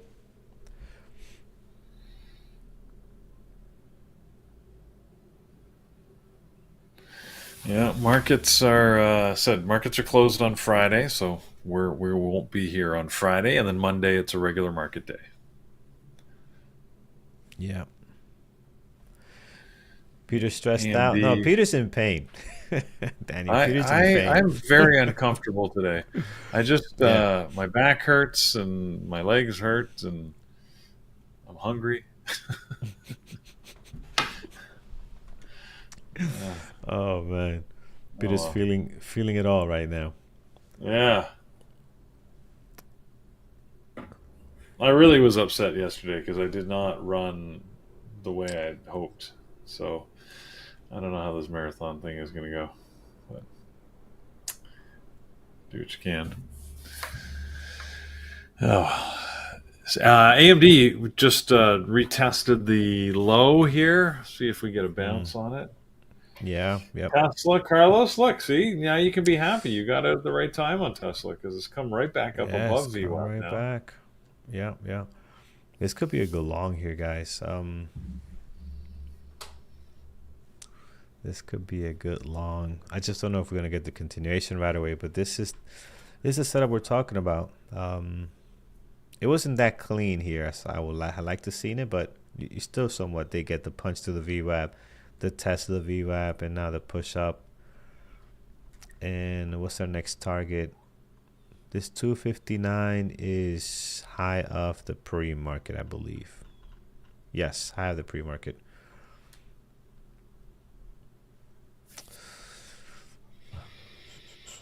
Yeah.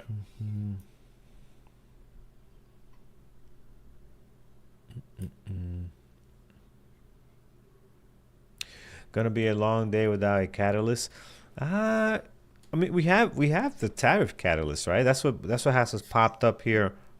Yeah. 6%, 2.1. I mean, you have that. I mean, we'll have to see. Now, is Yeah. it gonna be But explosive? Like if Trump, sends out something today, it's a good time to buy. Come on, Trump. Tax is a good time to buy. You see what's gonna happen if you do that. We are going to just be all-time highs if he sends that tweet out. Uh, that would well, be that would be a awesome. big move to get back, but okay, we'll see what happens. Yeah, I gotta It's sign up for Truth Social. I have to sign up so I can be ready to react. POTR might go. Yes, POTR. See, things are pushing higher. I do like that. Where can we join this party?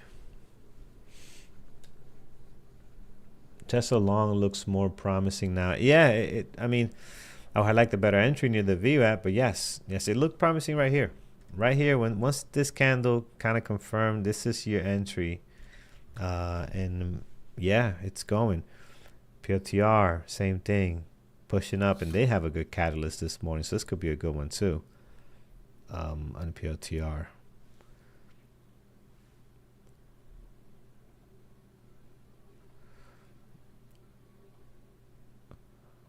Where can Apple just stay put? Apple didn't budge at all in this little bit of a push up that we're getting. Apple is just well, and very once again, Apple's continuing its pattern of not following the market. Like if you look at yeah the SPY or Q chart, and then overlay it with Nvidia, especially, but even Tesla or even AMD, like a lot of them, or Microsoft, they look similar, right? oh yeah Nvidia actually looks the most similar to me to the SPY and the Q, but Apple's the last month or so, yeah it's been very interesting to me to watch Apple not follow the market. Like it used to look identical to the market chart, and it just followed the market movement. But again, the last month it's diverged, and You're you so can't. right, man. Like if you look at all of these, this is the cues here, right? You see the move there. And if you look at Tesla, very similar, a little bit early. Yeah, POTR on the money. yeah, Nvidia, a little bit off, but very close. AMD's right on the money. And yeah, Apple's just, nope, I'm doing my own thing here. yeah. Um, Stand down low here. yeah. So yeah, it's interesting to me how they how again, I used to watch Apple as a stock that I knew was just going to follow whatever the market indices, or maybe the market indices were following Apple. There's a good debate there, chicken and egg. But yeah, lately that has not been the case. Yeah. Anyone long Intel, says Pig Wrestler. Let's take a look here. Intel, it's the volume, man. It's a tough one. But yeah, look, it got going, broke out of the VWAP there. Oh man, Tesla was good. Should have joined that. That was a good one. Nvidia, AMD. Tesla wanting to go to open market high. You mean market open? Tesla to go open market high. Just want to make sure we're talking about the same thing. You're talking about the high of the day? The high of the day, you mean? Right, so the high of the day. So that this will we'll call it the high of the day here. And the market open is here.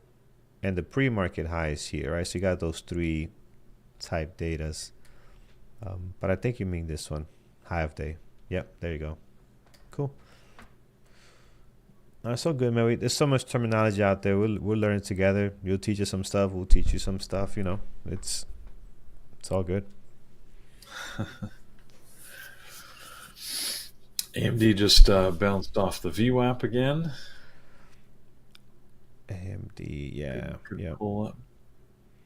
Yeah, so we'll see where it goes. I have no trades so far. I'm just watching. Not my setup, not my time. So yeah, I don't know. I'm a little worried we're gonna end up just hanging out mid-range here, and it's getting messy. I ain't gonna lie, yeah. it's getting messy. Like you're not getting the runs that you would like here. Apple's already started chopping. I mean, this looks horrible. It looks more on the 5 minute on a bigger time frame. It looks more of a short. So if you get some kind of weakness, this could be nice for a drop of this level, right? Because you're not making newer highs here at all, barely. So that's interesting. But if you start looking at some of these other ones, like we're getting into this, we're not getting the breakout. Like Pure TR, it's not getting the breakout. Tesla did pretty good actually, got to 259, but it's coming back down. So yeah, most things still in the pre-market range. Well, I expect you could still be in the pre-market range and trade very well because our pre-market range is pretty big on some of these tickers because we gapped up so much, right? So on some of these, you might still be in the pre-market range and get a good move. Like look at Nvidia. If Nvidia goes from 113, 112 to 115, that's a good move, and that's your pre-market range, right? So that's pretty decent. Because again, we had such a big move today. Here's PLTR. PLTR looks good. PLTR looks good, man. For a long here, towards the high of the day. But in this time of the day, you got to give it so much room. You got to give it like 93.50. I don't know if I'm willing to do that. Because I think it's just, if you get stuck in chop, at least if you give it 93.50, I think you can survive some of the chop. But then you got to go far out. I don't know. It's not worth the risk reward. Anyone play the 5-minute ORB? Yes, we did. We played the 5-minute ORB on Tesla today. So there's the 5-minute ORB on Tesla. And even on the 5-minute, I did not play like this. So, I'm always very honest on how we take the trade, right? When we are here on BBT. Like some people say, oh, I took this as an engulfing pattern. No, you didn't. I didn't see that as an engulfing pattern. We took it as the breakout below the VWAP for the 5-minute RB, but it turned out to be a nice engulfing pattern. Matter of fact, if you would have saw that earlier, you could have had a better entry right around this area, right? Because look at this wig. This was nice, but we didn't trade it like that. We traded it on the 1 minute. We traded off this move here that we like to see, the breakdown below the VWAP. And I sound like a broken record, guys. I'm so sorry, but this is what we do every day. To the breakdown below the VWAP, the retest of the VWAP, and then on the weakness, we get in short. So that move happens so many times. We saw it on Friday with AMD as well. That was nice. That was to the upside. And I look for that move every single morning. And this happens too, like even in between 3 to 5 minutes, you see that move happening sometimes. Now that's not a 5-minute ORB breakdown when you trade it before the 5 minutes. but you could see that move happening between minute 3 and minute 5. You could see that up and down and then slam down or, push up. So a couple areas you could see that happening. Apple short. Oh, look at the little breakdown here. I don't know. Apple short. I have. This is a tough area to be in, to go short. Cause yeah, what's the strategy, right? Breakdown below the low of the day. Low of the day breakdown. Reverse ABCD pattern. Maybe a reverse ABCD pattern. Yeah, that's hard to take that short here, I think. But Right? that's Because just me. A, B. I mean, you don't. Yeah, I don't know. But it could be a reverse ABCD pattern. If you're a reverse ABCD pattern, that's the one for you right there. That's looking good. Market is pulling back. PLTR.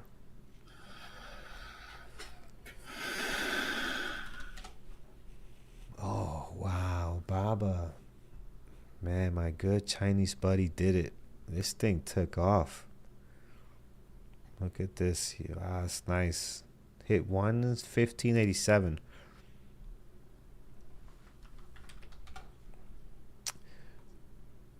Bull is being bullish. It's gonna get halted again if it keeps going like this. Look at this thing, man. This is. Bull? Let's see. What's it doing? Yeah. I gotta save Look at this. thing. It's halted, what, 1, 2, 3, 4 times already. Yeah. Where is the price thing? The halt thing? You showed me this before. It's not here. Where's the Yeah, no, go to data config. data config? Okay. The data config menu up there. And here. And then blank bars Blank. automatically. Oh, you got it. You got it Okay. there. Yeah. All right.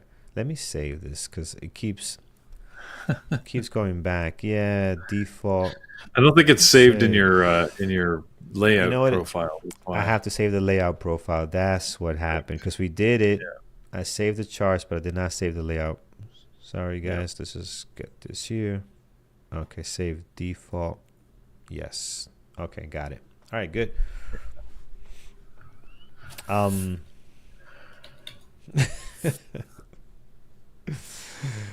And Nagel says bull shit. Yes, could be. We could show that. It's not that bad. Don't step in it. Yeah, no, it's gotta be dangerous.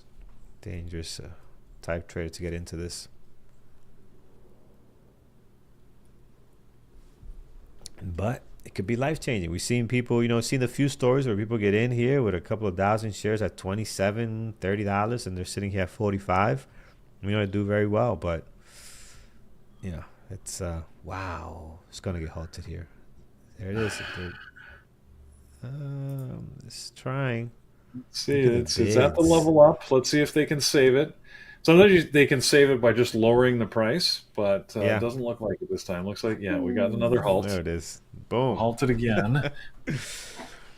Oh man, the And fun, the insanity. so it got halted at $48.07. The current imbalance number sits at $50, so it looks like it's going to gap up higher when it opens. But again, we've got 5 minutes to find out.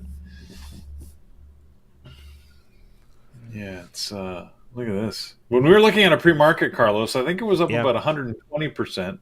Now it's up 260%. So Yeah, it's just it's wild, definitely had a man. run. Look at this here. So where's the pre-market? I mean, it Give started. Gotta give credit to Jared. He was the one that pointed this out. So Yeah. So what was the news though, right? Is any news or what's that's a good question. what was Uh, causing these guys to act a fool today? This is wild. Ecam, it took a long from bull at break of 37.50. Very nice, man. That's awesome. It's a good question. I don't know. I don't know what's That causing is- this. Let's see here. Recent IPO, I don't know because this ticker, if you look at the daily, we had activity before on it, right? Going back, but even the last couple of days, like in end of March, April, no volume. Friday, you saw some, you know, some people waking up here, and today is just on fire. Did it IPO today or last week? Peter's gonna research and check that out for us. Yeah, I don't see any news. So far nothing, so I'm not sure. Hmm. Okay.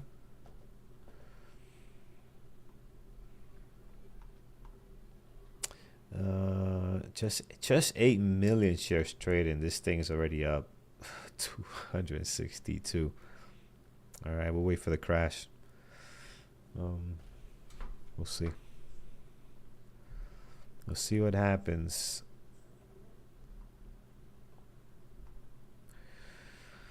Tesla back below VWAP, so no fun there. SMCI just messy. How did our buddy Dell do? Dell's just slammed down here. Pre-market looked great. Wow, guys, pretty wow. IonQ. Look at the weakness on this thing. It just keeps going down to the previous day close. Might actually go red here if it continues like this. SK Growth Opportunities Corp finalized acquisition. Oh, okay, so an acquisition of Webull. Okay, that makes sense. That makes sense.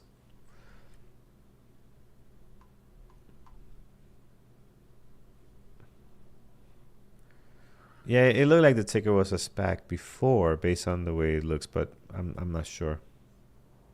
We'll have to check.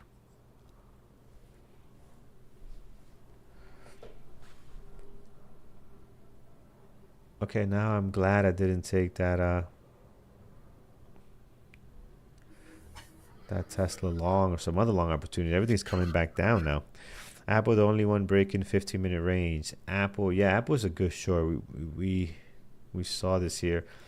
Well, no, it's a good short now after the fact, but it was just wrapping itself around this 206.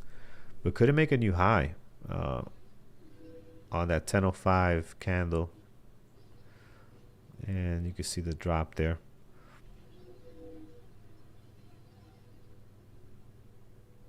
SPAC was a more insult. Yeah. Think IPO. Let's see. What else? What else, guys? What are you guys saying? Are you guys long, short? Are you in anything right now? Still very early.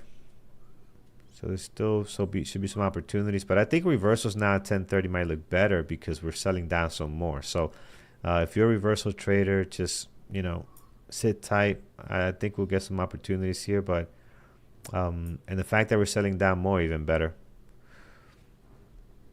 Average risk to reward, it's not that high. It's about, I take parcels very aggressively, so I'm around 2.5. So it's not that great, like 3, 7, or 8. No, it's not a lot like that. So. But again, we spoke about this last week a little bit. My philosophy is I'd rather have more green days and trades than actual red ones. So taking parcels aggressively helps me do that. If I wait for like 2R or 3Rs, then no, it's good. I'm not complaining, but I know that if I wait longer, I'll have bigger winners, right? But Peter had a great chart where he showed the difference between him waiting, not waiting, and then you got to amount to what your mindset is. So, it could be more if I do certain things. But yeah. Intel. Yeah. Intel sitting close to high of day here, but looks choppy to me. Doesn't look like a great move. Market looks like Friday. Yeah, it started off good, man. I had high hopes for more continuations on the breakdowns and cleaner, but we're not getting that. So yeah, we got into the choppy, choppy poppy. Yeah, we got into some choppy areas here right now. But again, guys, only an hour in. Like, it's so early. Still very early. Pig Wrestler, I'm with you. Yeah, it's just kind of what I said. It's still very early. It's only 10:21. So, you know, there's still some time for it to behave nicely for us. So just gotta be patient as Apple continues to drop. Anybody short Apple even before this 206 level? Anybody take that short? Or nobody believed it? Waiting for Apple reversal. T-Man took a short. Nice. Before or after the consolidation here? What is the big thing you guys need to work on to be a better trader? If there's one big thing, like if I, gun to the head and had to decide what is the one thing that will make traders better, and it's kind of a cheating answer, but it's a discipline. And then it's kind of a cheating answer because a lot falls into discipline, but that's it. That's the number one thing. Work on your discipline. And that's going to include following your rules, doing the right things, getting into quality setups. That's everything. Putting into practice, discipline is usually what people struggle with. Yeah, knowing when to step aside, knowing when to get out of the way. I shorted Apple, but chickened out. So you're out? Okay. Yeah, I chickened out on Tesla a little bit as well. So I did that. Did you? I don't know. I think you made a measured decision. Yeah, I traded the plan. You're right. I traded the plan, and that was that. Making sure you have an edge. Yes, Pig Wrestler, very true. You gotta have an edge. You gotta have, and that's kind of what we focus on bootcamp and also in our education center. You gotta have an edge. Like, if you don't have an edge, you're not gonna trade consistently. If you don't have a very detailed, clear trade book, even if you work on your discipline and patience, you're not gonna have a winning strategy. So you gotta have that. Honoring your stop. Your exit was good. I took half of it with you, and it got squeezed out. Yeah, yep. Yeah, it was a pretty aggressive pop. I thought it was gonna go to VWAP actually, so that's why I did that. Yeah, who asked the question? Matthews, you got some amazing answers here from the group. I mean, all of these are great. So it's not one thing; it's a set of things that you have to work on. And you're gonna be strong on others and weaker on some, and just want to bring those weak ones up to par. So there's so many things. As Apple shows more weakness and looking to drop lower, AMD, Nvidia, PLTR, Tesla, SMCI. Man, we could have done better today, guys. Come on, market, tickers. We could do better than this. Intel wants to break out, maybe? It's been trying for the last, 6 minutes.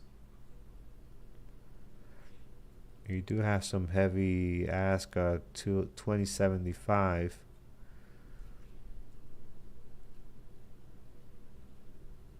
Looks like it wants to go. Those asks are still sitting there at 2075. Look at them coming in now. Look at them pushing up against it. Oh, that is...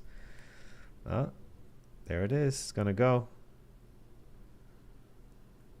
So here's what I'm looking at, guys. Look at the ask, right? See this just piling up here? 2075. We're eating through that. 2076. This is what Andrew talks about, right? Where when you see a lot of orders sitting on the ask, it's usually bullish, not bearish. Like the price is pulling, they're pulling the price up there, right? So it's counterintuitive sometimes the way other people teach it. So let's see, it's trying. Uh, let's see what Google is up to. GOOGL. Yeah, yeah. It's trying. This is the least favorite of my Max 7, by the way, Amit. This one and Microsoft. You would think Google would trade much better, but out of all of them, I rarely trade Google. When they're doing well, the other ones are crushing it. The Metas and AMD and Nvidia are usually doing very good. Yeah, Google's a funny one, isn't it? Like It's it just tough. never seems to move quite as well as the other Yeah, stocks. it's something about it, man. Even when they were like, what was it? I forgot. They were higher price for the reverse split. Or for their not reverse split, for their split, they were still difficult to trade, and it hasn't changed when they went down here. So Amazon was the one that has changed a lot, right? Like usually these tickers they kind of keep their trading. I want to call it trading DNA, like their trading style, even after they do a split. Amazon did start trading better. It's probably one of the only ones that has been a big split like this, right? This stock was at 1.3 thousand, 2,500 easily, um, and they traded horrible. But this is the one that actually did a split, and man, they trade very clean. Like even today, look, another Yeah. great short, and they had another great short on Friday. I gotta start giving Amazon more love, man. I'm not doing this right here. Amazon is they're they're doing good. Look at this beautiful setup. This is what we look for here. Nice drop. Yeah. It is difficult to trade larger quantities. You mean larger, higher price? Yeah, part of it is because you don't get the price action volatility too. Like you don't get uh, that many nice fluid shares being traded. That could be part of it as well. Like I don't think Amazon was trading 2.9 million shares at $3,000. Could have, I don't know, but I don't think so. So that increase in volume makes it nice and easy to trade here. I'm curious, what was Amazon trading? We didn't watch it at all, Peter, during that time, so we didn't have like a No, clear picture. Like we just didn't watch it, didn't get no action. no. Uh,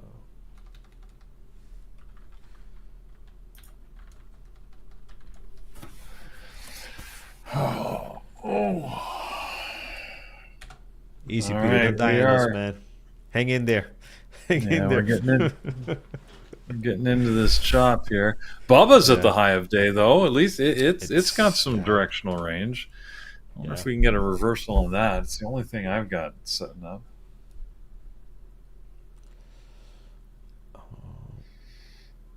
I do regret not following you on Tesla. That was actually a good trade. I think you were looking at it as well, right? You were looking at that one I and AMD. We're was. both looking Well, at it. I was looking at Yeah, AMD. It just AMD looked a little choppier than I was comfortable with, which is too bad because it would have worked actually. It was a pretty decent trade, yeah, but yeah, oh well. Hindsight, right? yeah. I feel like I'm saying this every day these days, but oh well. What can you do? All right, let's see here.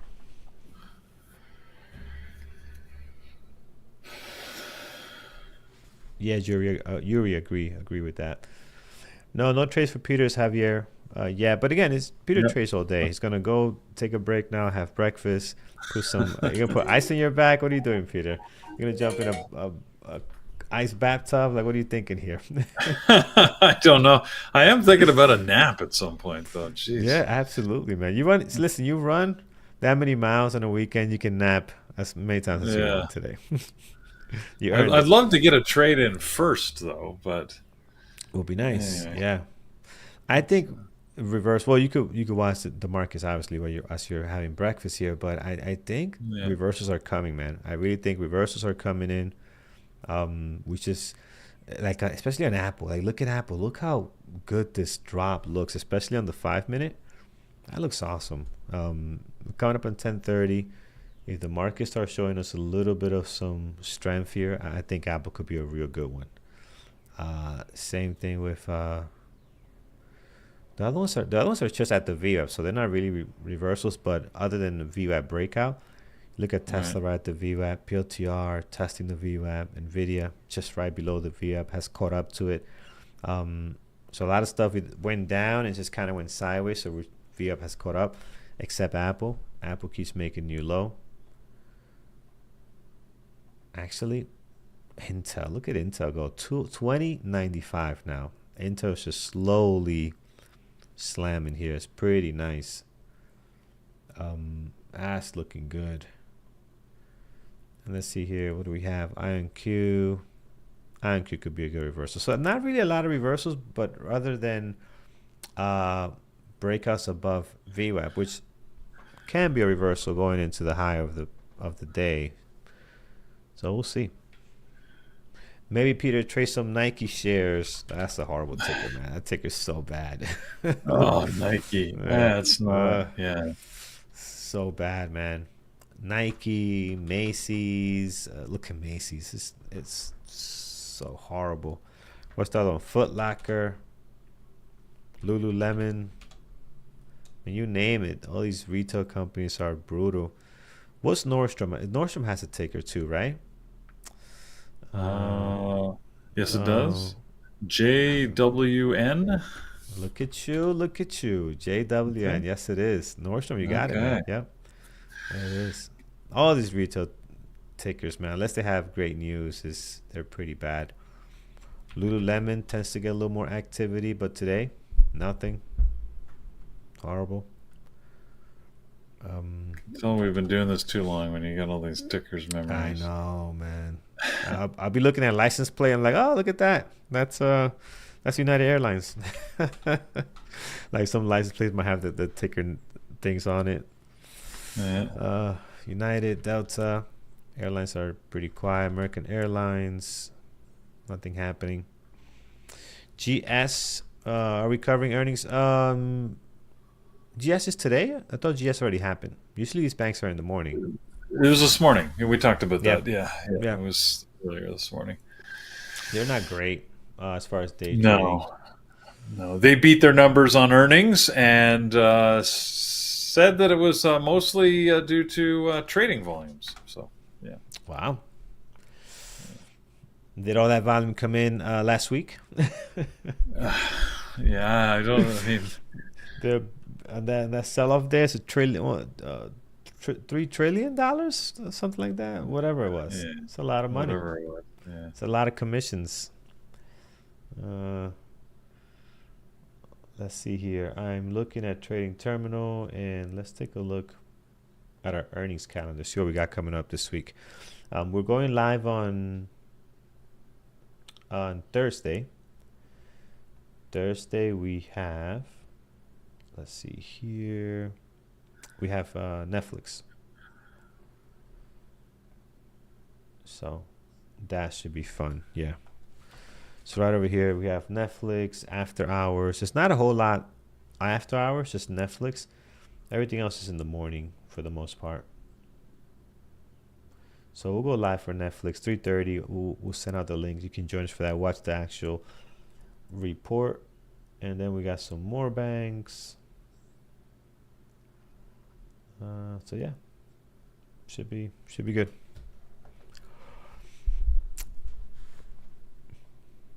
PLTR, Nvidia, AMD long. What do you guys think? AMD broke out of the VWAP, so could be something. INTC finally pulling back. And where's our bull? Oh, I thought we were gonna drop because it did after the halt. You did get this drop here to 43, but it managed to make a new high. Oh man, this is about to go.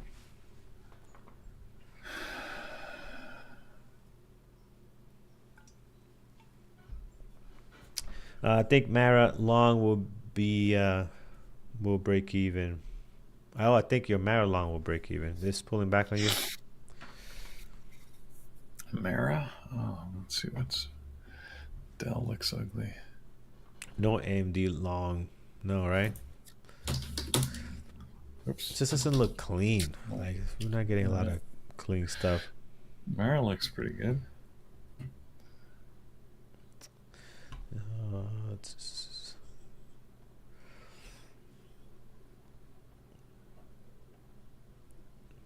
All right, let's see here. 53.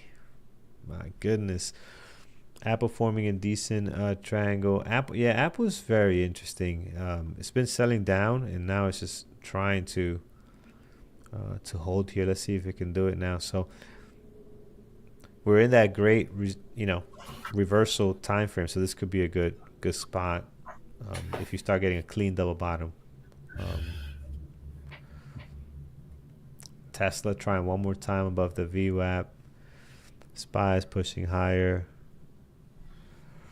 You made your day. Good job, man. Glad to hear that. Have a good one.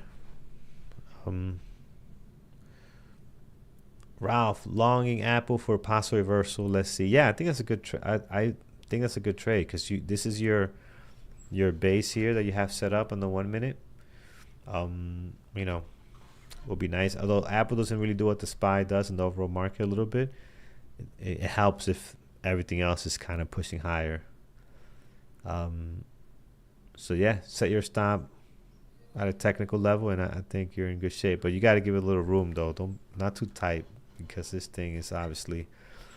I think reversals require wider stops, right? It depends. Depends what your target is. Adding the noodles into PLTR 97 again. So you're adding some more PLTR. Yeah, I got the breakout PLTR. It's going. Andrew's long the Qs. So Andrew's long TQQ. He's he was earlier. Is he still? He was earlier. No, I think he took a partial, stopped out, got back in it again, and now he added a couple of times on this one, right? I see, yeah. But yeah, it's pushing there. So let's see if he can get above that 51.30. Struggling to get above that. Let's see if we get the move up. Andrew will be on just shortly here. Then when he jumps on, we'll have he is on. Good morning, Andrew. Just add us into the chat room, please, too. We'll come and see what you guys are up to. Yep. I see that you're just watching. Yeah, very nice. I saw that, Carlos, you had a very nice short on Tesla at the open. That was really awesome. Yeah, we got a real nice one here. Good setup at the market open for a 5-minute opening range breakdown. So turned out pretty good. We got the continuation, which we haven't been seeing lately. So that worked out nice. Nice. So I'm long TQQ right now at the average is 51. I want to can get the 50 cents out of it. Maybe Q's about 463. Mr. Pezim is figuring out his microphone. Yeah, I think we got him now. Hey, Brian, can you hear us?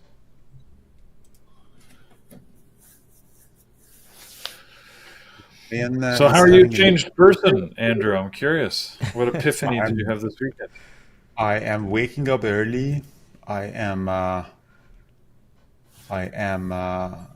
planning to be a more responsible manager, to make up all the losses that I had. So yeah, you are dealing with a new person. All right. I like it. I love it. What do you like? Welcome to the new Andrew. New Andrew, yes. I am a new person. I'm actually thinking seriously moving to the east side, to maybe Montreal or New Jersey. New Jersey. Yeah, I mean, New Jersey. I love to be close to Carlos, honestly, but You got some room in the Um, basement, Carlos, for Andrew For Andrew, of course, man, of to course. bunk up? Yeah. Maybe Montreal. Maybe I move to Montreal, like this Eastern time zone. Like I really need to be in the Eastern time zone. Like Montreal is nice. In Canada, Montreal is really nice. Like the culture of the Europeans and different vibe.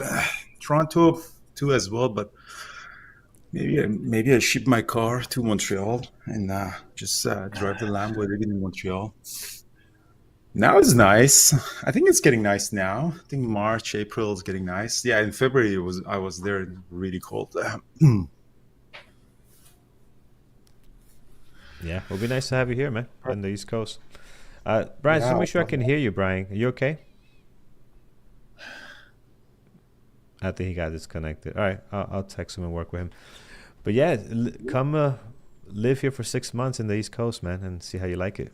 We would love to have that. yeah, Me and Peter would Yeah. go join you in the Yeah. office a couple of times. I mean, it'd be worth the experiment, right? Just to just to see how it goes.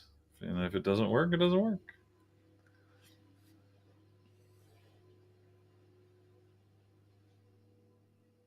yeah. I mean, now it's the time that I'm actually waking up. Like now it's like 8 a.m. I'm just waking up and I'm in the best decision making process. So imagine like if I wake up and then I go for a run and then I have a really nice coffee breakfast and everything, and then how I trade and how I can create content compared to just 5 a.m. It used to be very nice. It used to be like when I was like 10 years ago, I was just going for a run and everything. But as I'm getting older, it's not helping at all.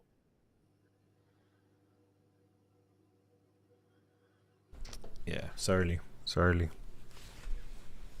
All right, let's see. I'm long at TQQ. Let's see if you can get to 5150. So I'm negative for the day thanks to PLTR, which PLTR is now going back to the high of the day. Um, but if Mara's at high of TQQ, day. um, how was your trading, Peter? Did you trade anything at the morning? No trades yet. Still waiting. Nice. You're holding the line for Carlos. That's right. I don't know, Peter. You cannot trade in the morning, like hours. Like this volatility doesn't really trigger you to do something. Well, it used to, but I kept losing money, so I never figured it out properly. So Like it's one of these days, I'll figure it out, the, but not the yet. volatility is just triggering me constantly all the time um, to constantly jump into in and out of the stocks. The volatility is the one that is really. See if the Qs. I don't think Qs are gonna break out. We're not the time that actually anything, at least the indexes break out. If I can get to 5150, that would be nice.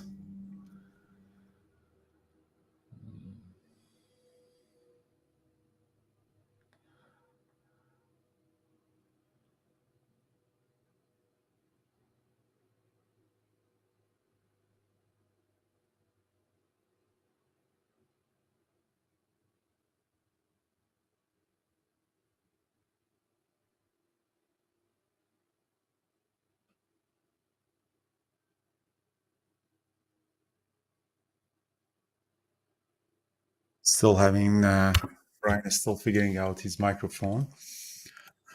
Yeah, he's had troubles all morning, hasn't he?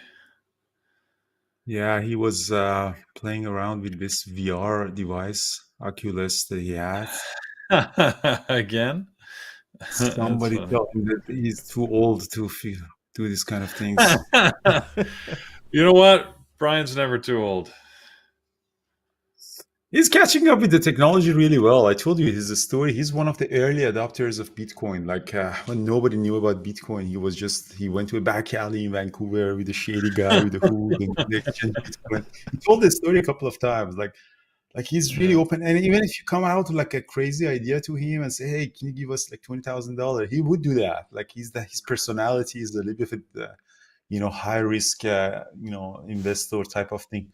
Like somebody got right. him into just opening up a coffee shop. Like, what do you know about the coffee shop? He's a co-investor in a coffee shop.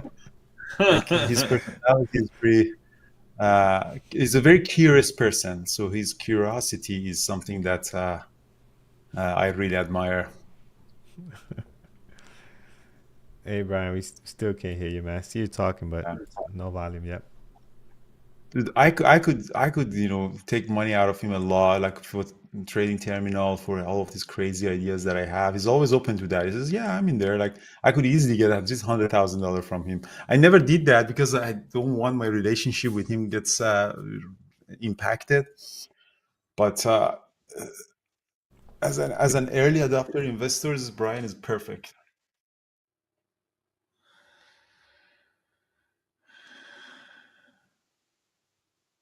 So PLTR is going back to 96.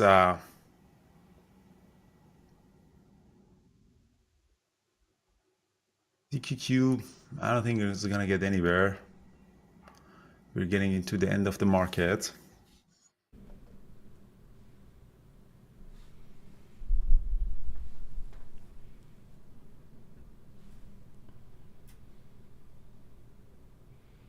Brian is having difficulty with his microphone selection, so I don't think he's going to come back. Yeah, no.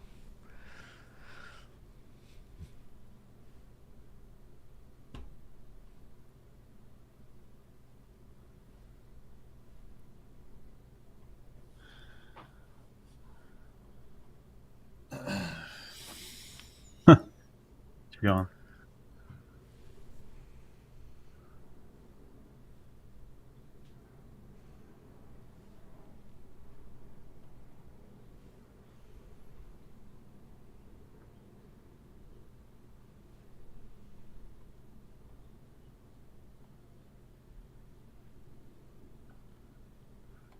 So yeah, I'm going to China end of this month, to Beijing.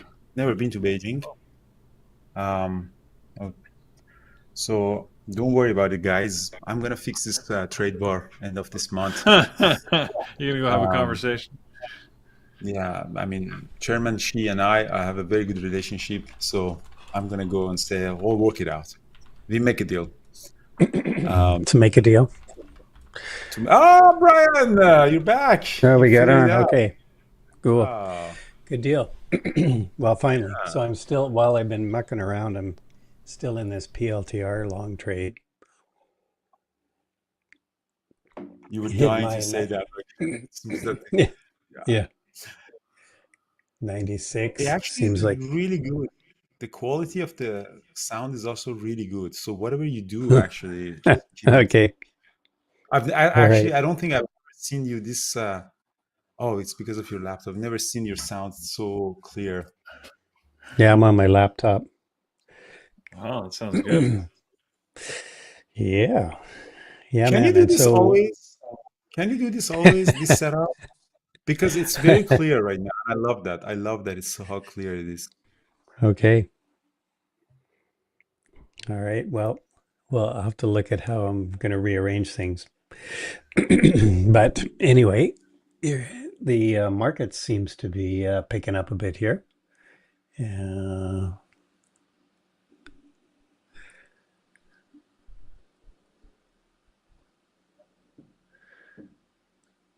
looks like the SPY is going to retest this this level, this 544 level.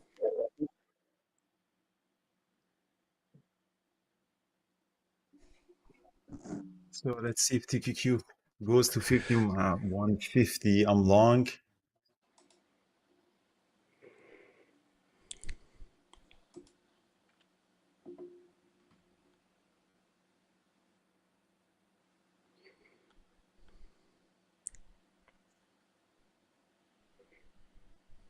Apple Watch is sending me a message, time to stand. Like, I've been standing since 5 a.m.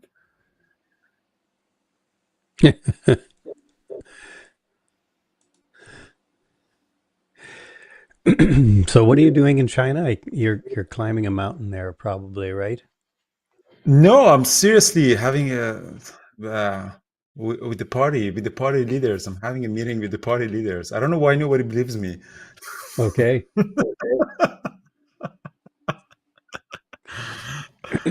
Um, it is about the trade war. I want It's to about the say trade war. Okay. it is about the trade It's war. it's not No, about I'm just pandas. kidding. No, no, no. I'm just kidding. I have a friend who lives in China. He's in Shanghai, so I'm gonna go visit him and his family, and we're gonna do the touristy stuff like the Forbidden City and all those things that they have. China is a pretty cool country. It's a very, very cool country. It's super different from. It's really entering a different world. Like our apps don't work, and the system of everything is different. Like it's a very cool country. Like I've been there. This would be my fourth time or third time in there. Um, I got a visa. Actually, I got an 8-year visa because I like to travel more to China. All right, so TQQ is popping up. That's pretty good. Yeah, So we're right at this area I flagged here on the SPY. So I'd watch for a breakout here or breakdown, one of the two. which one? The SPY.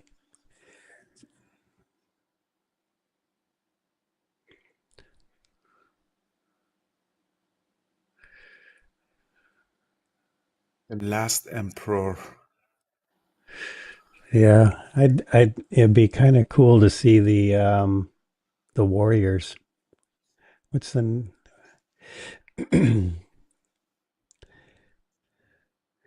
that room with all the warriors that they cast?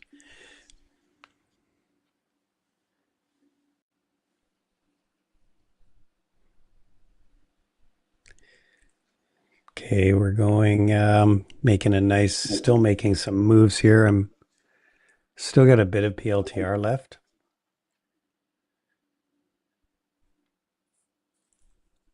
Well, TQQ popped up to 51.53. I'm down $14,000. If I sell now, I can come at break even, but I can hold it a little bit too. But I should get out at 51.50, at least partial, because according to the risk to reward, for me, it's a good place.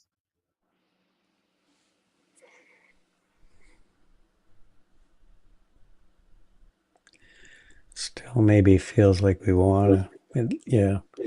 This 464.75 is sort of the high of the day high of pre-market on the Qs. Could be going there.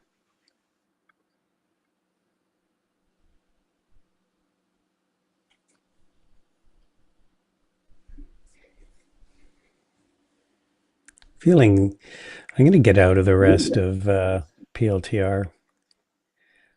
Not feeling Good like rally. it was a decent Good rally. rally.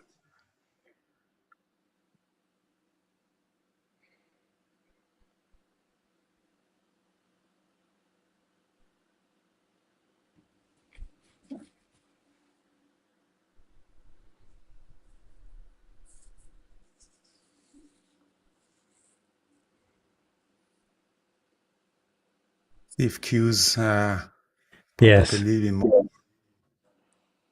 Yeah, it's the Terracotta Warriors. Thank you. Thanks, Juan.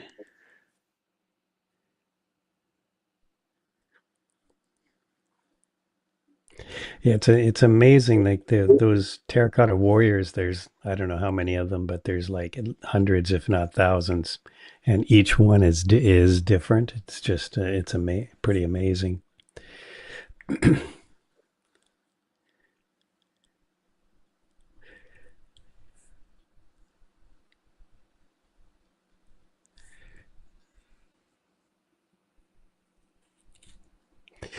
Yeah, Bob, I was on my swing trade list from my weekend video, but I was screwing around with my sound so much, I didn't get a chance to pick any up. So you're gonna have to see how it closes out the day here.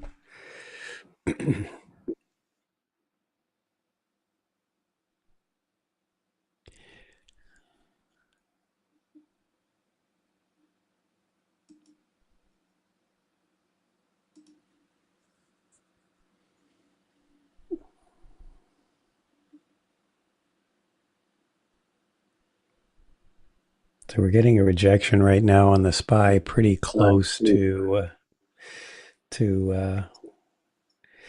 where I'd flagged as a high.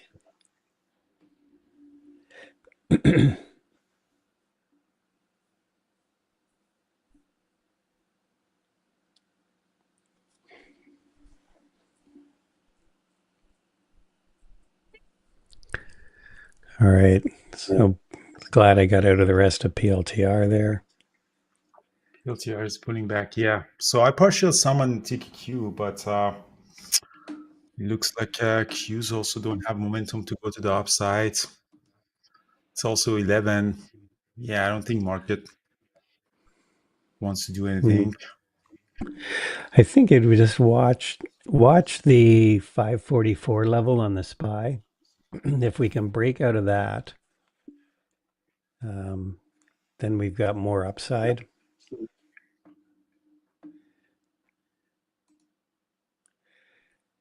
And if we break below sort of 539.30, then there's going to be downside. Similarly, on the Qs, watch this 465 level and 459 ish. Again, this is a range we're trading in right now. So look at PLTR, got bought right back up.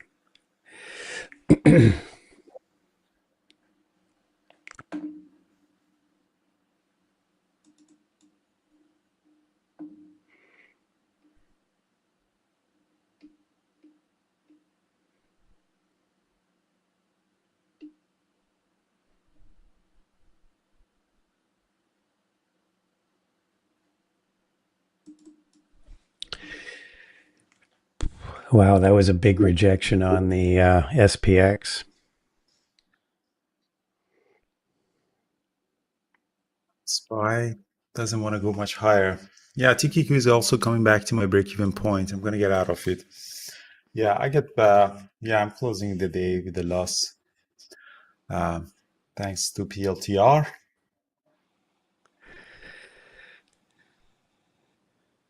I know Paris had a very good trade on Apple. It really shorted Apple at the open. It was a really great short at the open. Dropped like 6-7% or 3-4%. It did a really nice engulfing. I just didn't capitalize on that.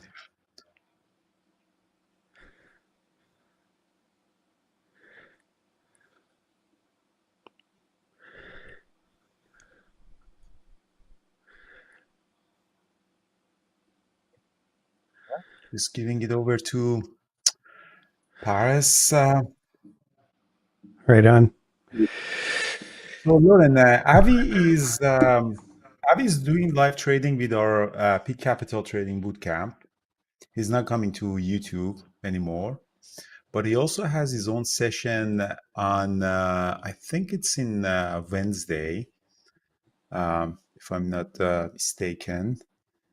Wednesday at 11 a.m. So for those of you who are really looking forward to trade with Avi. Yeah. So yeah, guys, thank you so much. I'm closing the day. For me, unfortunately, $13,000. Had a nice trade on TQQ. I could partial a little bit better, but PLTR was the biggest loser that I had. Tesla and APU, I really didn't do anything on that. So thanks again, guys, and see you in the chat room tomorrow morning. That's it for me. All right, and I'm gonna sign off here as well. Lauren Equestrian, you do Hunter Jumper.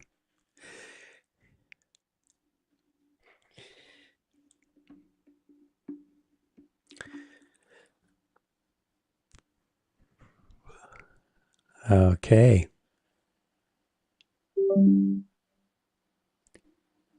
I've owned a few horses in my life, which, of course, you never invest in anything that eats or floats. I'm a I'm a much poorer man for it.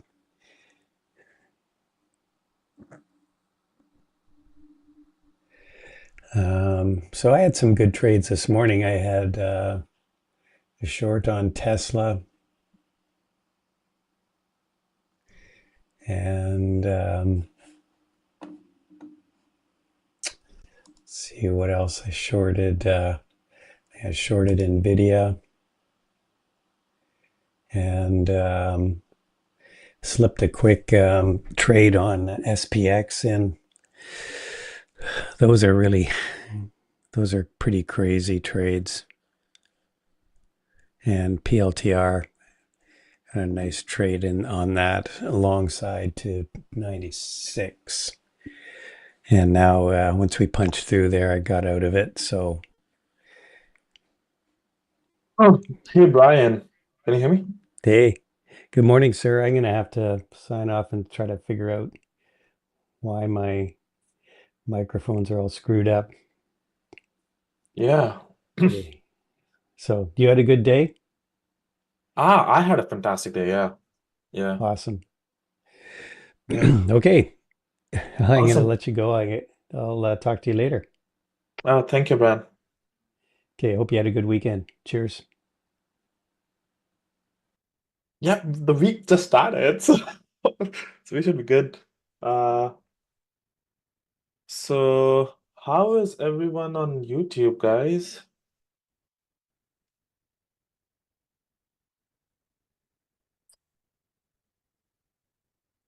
Uh, hey, Breeza, Sam.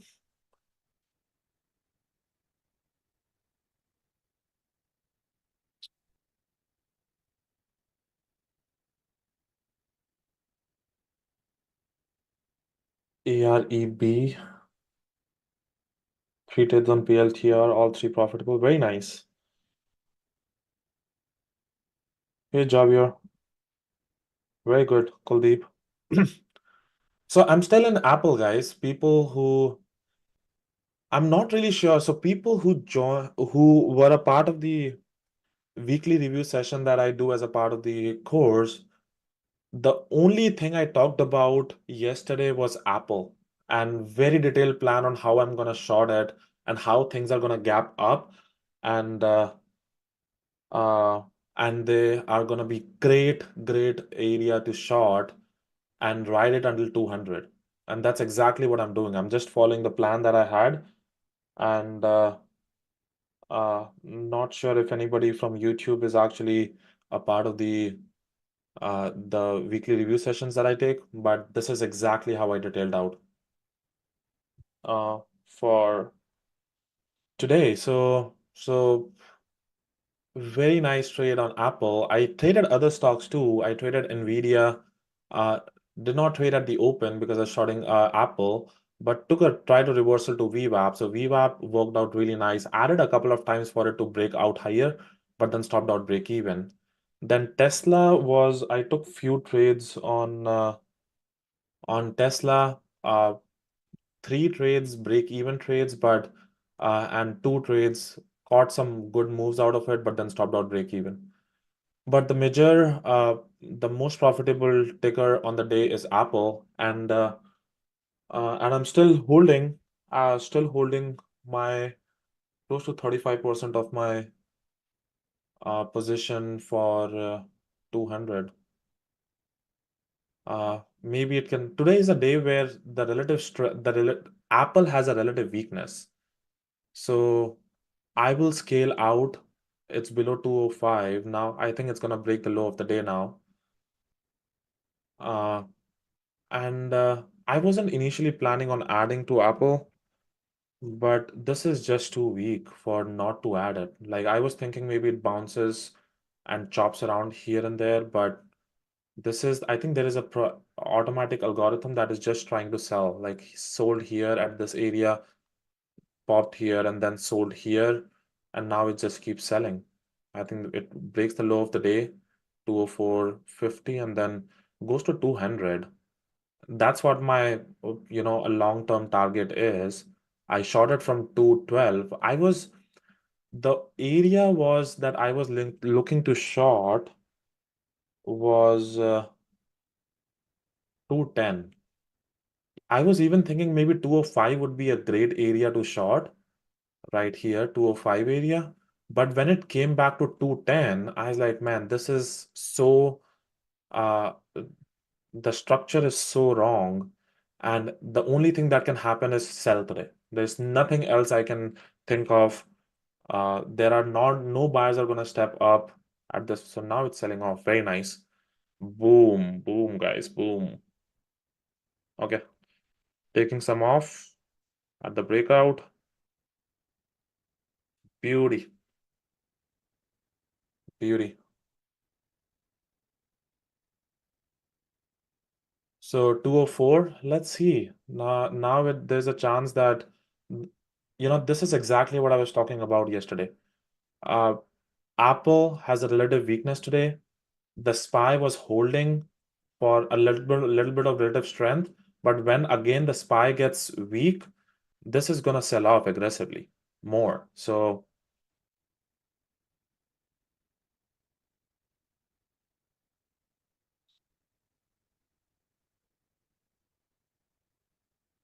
uh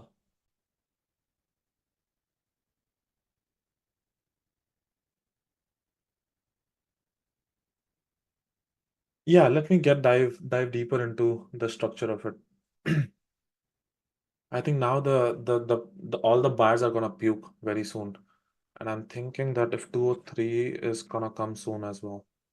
Let's see if it holds here.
So Tesla is selling off. Apple is bouncing a little bit. Maybe it bounces to 205 again.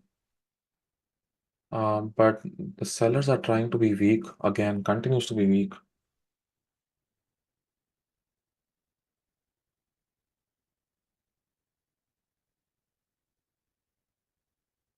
So let's see what Apple is trying to do.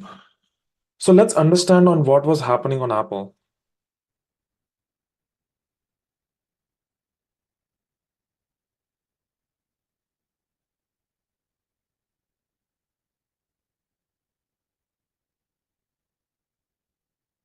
Let's remove the trades. And then let's understand this, guys. Apple, few things. Firstly, Apple was completely in an oversold condition. This was the area that it was trying to hold, 210, around this area. And then this was the sell-off on the thing, and this the volatility that existed on the what do you call on the day for the SPY, tariff, etc., etc., etc. But see the bounce, everything bounced really hard, which was from 170 bounce to 200, which is close to 30-point move, which is close to 20% bounce. and close to 20, like 17, 18% bounce. And then it held at higher price right here. And now what you want to see is this is the area, it held at 200. So 200 becomes an inflection point. And that 200 is the area, if it gaps up, first of all, if it gaps up on the news that maybe they're temporarily suspending the thing, just because it has in a matter of 2 or 3 days pops from 170 to 210, anything that pops is going to lead to sell, because on Friday the SPY was weak, but Apple had a very great relative strength. So maybe it was already accounting, like, they catch up to the news that is gonna come in. So this was the relative strength. If you look at everything, majority of the SPY was selling off, but Apple had a very relative strength on it, and anything gap up was an area to sell the news. Like the news, even though the news would have been that okay, the tariff is gonna go and it won't apply on iPhones or electronics, even that gives me a case to sell off. In that particular news, I would be cautious, but in today's scenario, if it was gapped up 205 or 210 is an extension. I was thinking 205, 203, 204 area, and then it sells off to 200 and then comes back below 200. That's what I was initially thinking. But if it pops up to 210, this is extended more than you are you're already, the stock is already gapped up close to another 5, 6, 7% right here. And that is, again, it is going to attract a lot of sellers overall to uh, uh, to just slam it. And this, it doesn't mean that it's going to just completely sell off again. It means that it is extended on a daily. On a short term, it can give you a very good leverage, and maybe it holds. Maybe it holds the 200, 203, 204. Maybe it holds that, and then the next day it comes to 200 and comes below, and then holds 200 and then starts stepping higher later. But on how quickly it moved from 170 to 210 is going to attract a lot of selling pressure, or also a lot of buyers would not come in, because buyers are also smart, because they don't want to participate in the extended zones. Either the profit taking will come in or the shorts would take over. So the only two possible scenarios was this. So it was a no-brainer to short the stock. And then plus there was a catalyst that Trump said that there was no change in the tariffs for electronics or anything. So that again gives me an additional advantage that it's a short than a long, right? So it's extended on a daily. There's a technical context to it that it's extended. Second is that the news is supporting that extension. News is not supporting that extension, because ideally, if the tariffs are not there, you should actually see a sell. But if it's not supporting that, that means there is going to be shorts taking over, there is going to be profit taking, and this is where you want to participate. You want to piggyback on the imbalance areas that take place. So yeah, the only thing I was planned on was to short, and that's why even today I don't usually short pre-market, but today I shorted the pre-market. Let's review this. So if you look at it, I shorted in the pre-market when it was like this strength right here. This gives me a great risk reward. It dropped in the pre-market, but it at the open it held very nicely, like 211. I was like, maybe it goes to go to 215 and then maybe comes back later and then do it. And then I stopped out at break even at this point. But when it tried to pop up and the volume slammed it, like that's where, like, okay, my conviction comes in. So let me do something here, guys.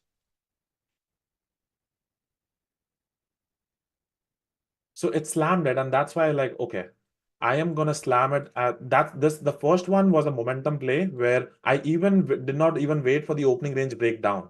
It closed, the momentum was so heavy that they slammed it, and that's where I went heavy here, just because the momentum is gonna be in my favor. It immediately dropped, and when it closed below this and made an engulfing, this is where all the buyers are trapped. All the buyers are trapped, and this is where I added heavy aggressively. And this is, I think, this is an Andrew trade. I learned it from Andrew. This is where when he waits for the engulfing and then at the pullback, he doesn't short here. I shot here before even that happens, but he shots aggressively at this point. And that's exactly where, this scaled out to this thing and then came back to 206, and I'm still holding. Still holding.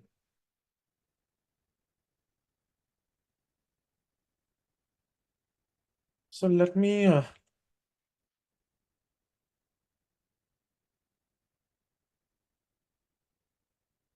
so I added a little bit of more short on Apple again below 205. Let's see if it holds 205.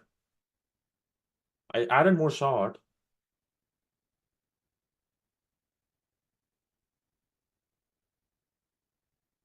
This is the ticker that you can ride all day.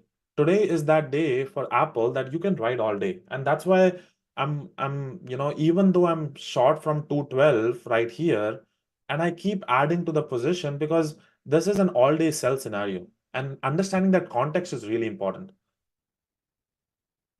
Ah, beauty. What an ad, man. What an ad.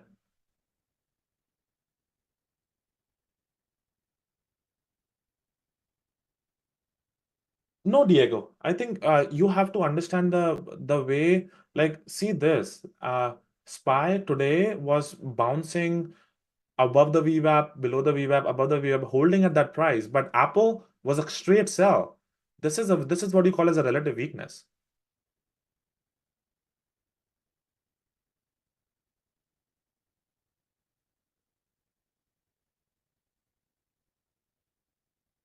Yeah, thank you. Thanks, guys. So 205, now it's go to 204. Let's see if it breaks the 204.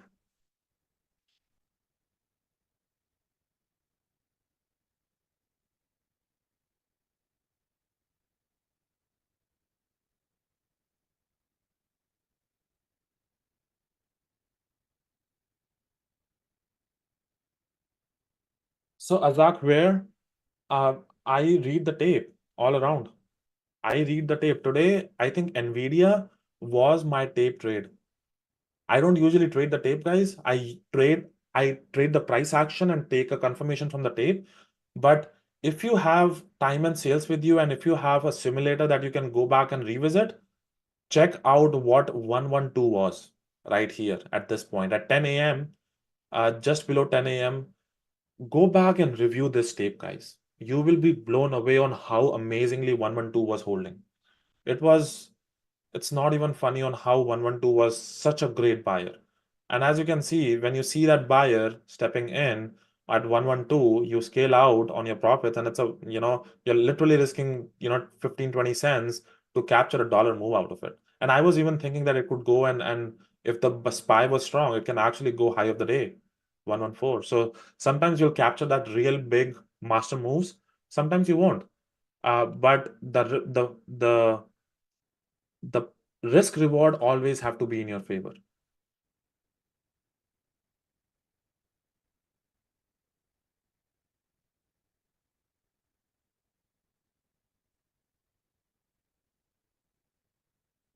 Yeah, Apple has been that one of those stickers where it hasn't like it usually doesn't trade at as clean as this one. It's trading clean, but usually what happens is Apple would just try to trap a lot of people. It would go up, come back to VWAP, maybe come back, go to the VWAP and then sell off.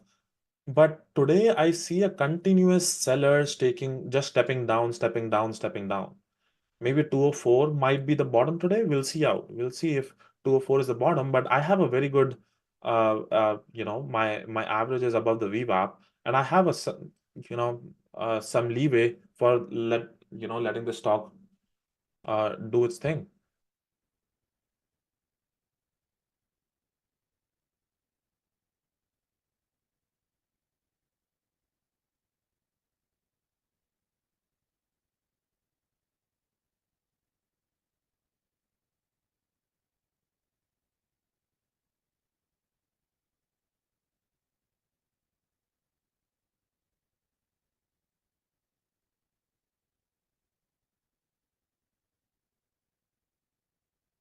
So Matthew, my daily routine, um, it isn't that great, to be honest. I used to have a very specific disciplined daily routine, but over the years, the thing is, I like to like I sleep very late, so I wake up very late as well. So I wake up around like 8:30, 8:45, and then get a quick shower, get a go, and maybe by 9, I try to be at my desk. I try, but usually it's between 9, 9:10, 9:15. And it usually takes me 10-15 minutes to just game plan. And some of the things that I already know from the previous like weekly review sessions that I take, I know what I'm gonna be interested in. So it takes me 5-10 minutes to game plan and a couple minutes of visualization. That's it. Nothing much. Like today, I was visualizing on how I'm gonna short Apple. That's exactly what I was visualizing. The only thing that I was visualizing was give me a pop, give me a pop, give me a pop, and then I can wait for the slamming to happen. And the second the slam happened, I was prepared to do this. And that's when you're prepared and when things move exactly what you've been thinking, you can size in very quickly once you're prepared into that position. And so yeah, today I made my week on Apple. Man, what a sell-off on Tesla. Tesla sold off.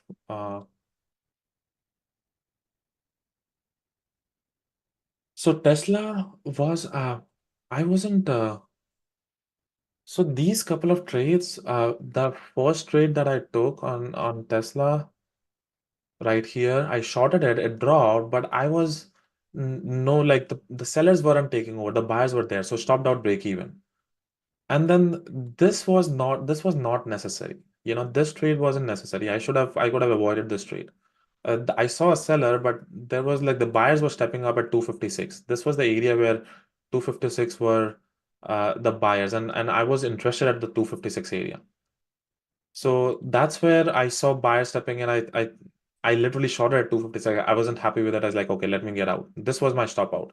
Then I shorted again because now I was like, okay, now it comes back below the VWAP, close to the 256 area. Now it's like breaks the 256 and breaks to the low of the day. So that's when I was okay. Uh, this is here, but again, when it came back to 256, again I saw buyers. So this is where I shorted, but again, very quickly stopped out break even. I cut my size. I like that. I don't see sellers anymore. So there is no reason the only thing I can see is if this is holding again, it could actually be a buy and go high and break the high of the day. So that's what I was thinking. So I actually flipped my position for a long and then scaled out to 258. Like this was the open. And I was like, okay, now if it pulls back here, then it can actually rally to the upside. But it didn't. I tried to add at the trend. There was a little bit of buying pressure, tried to pop up, but then sold off, breakout, break even. And then third trade was again, I was like, okay, 256 held again. It came back above 256. This was the area that I saw buyers coming in. It tried to pop up, but then no continuation on it. So if I don't see a continuation, I stop out at break even. So all of them are break-even trades except for one stop. So overall, this is a break-even ticker even after I took 4 trades. But now if it like this 256 area, once it breaks the 256 holds here, now this becomes an inflection point, guys, because 256 was buying, buying, buying, buying, buying. But if it starts taking over and so let's see if this time has a chance to break 204.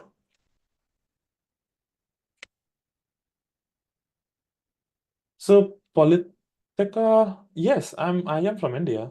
Originally from India, but settled in US for the past 14 years.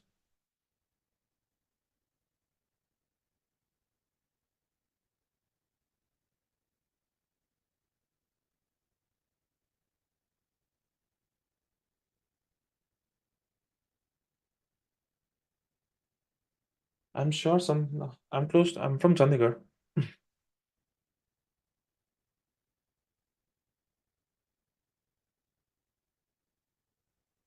How you manage profits or max loss for the day? Could you please share? I am trying to manage it and know there are a lot of traders out there facing the same. For me, Matthew, I think it's a very good question. So the way I learned about managing my risk is through a lot of practices that are a part of the prop firms as well. So for me, if I let us say before hitting a max loss, so my max loss is usually 1.5 times of my average win days. So what I do is I will go back, review the past 1 month's average winning days, and then I do 1.5 times of that. And so 204 broke. Beauty. I love you, man. This is insane. So 204 broke. Let's accelerate on the time and sales. Beauty. Drop further, drop further. Drop further. 83. 83 is.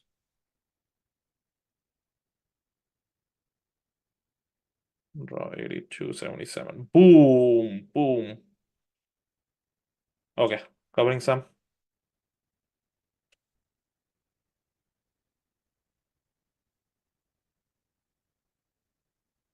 So Vidhi, I do not use options to day trade, but I do you trade options for income trading strategies or like condors, butterflies, etc., etc.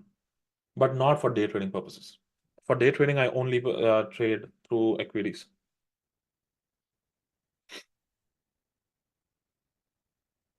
Yeah, this can go to 200 today, guys. I think it's weak. Overall, it's weak. But I think what the question about the max loss, right? So Matthew, what I would basically a lot of times the prop firms are usually doing like 1x of the 1x of the what do you call your average win. I usually keep 1.5 because I'm confident on my skill set or my playbook is such that one trade can bring me back into the game. So but because I'm trading with a very high risk reward setups, and just because I'm leveraging the tape and everything, so if I'm down on a day, one trade can bring me back into the business. So I give a little bit of leeway of 1.5 times. So that's my max loss on the day. And max, you don't have to hit a max loss. You can still there's a system called a soft lock and a hard lock. Hard lock is something that I give it to the brokers or the DAS to have a hard lock on me. Hard lock as in, okay, once this particular number hits, do not allow me to trade anything further. So you can put a hard lock and you can say that do not allow me to change the risk limit until end of this week or end of this month, whatever your risk profile says. So they won't allow you to trade any further. The broker doesn't allow you to trade any further. So that's a hard lock. So you're hard locked, you're forced to stop your trading and do not trade for the day and then take a break and then come back later. And there's another thing called soft lock. Soft lock is a soft lock is something that you have a set up your risk profile and it would alert you that, okay, you hit you're down 50% of the max loss, take a break. And that's a soft lock. It would still allow you to trade, but it would alert you to for yourselves to notify that, you know what, take a break of 5 minutes or 10 minutes and then come back later. Or maybe take a do not trade in the session, trade in the afternoon session or the later afternoon session. That's what you want to set up. I only trade in the morning session, so I don't have like an afternoon or a later afternoon session, but in the prop firms, they do in that manner. For me, I take a 5 minute break and then come back because 5 minutes is a way for me to reset and maybe do some jumping jacks or do something that would just keep your blood flow running and have that, that frustration or frustration or something that you are tagged to emotionally, you can just step away and take a break for 5 minutes. and those 5 minutes would feel like an hour because you really want to get back and make that money again. But that 5 minutes are very critical for you to take that break.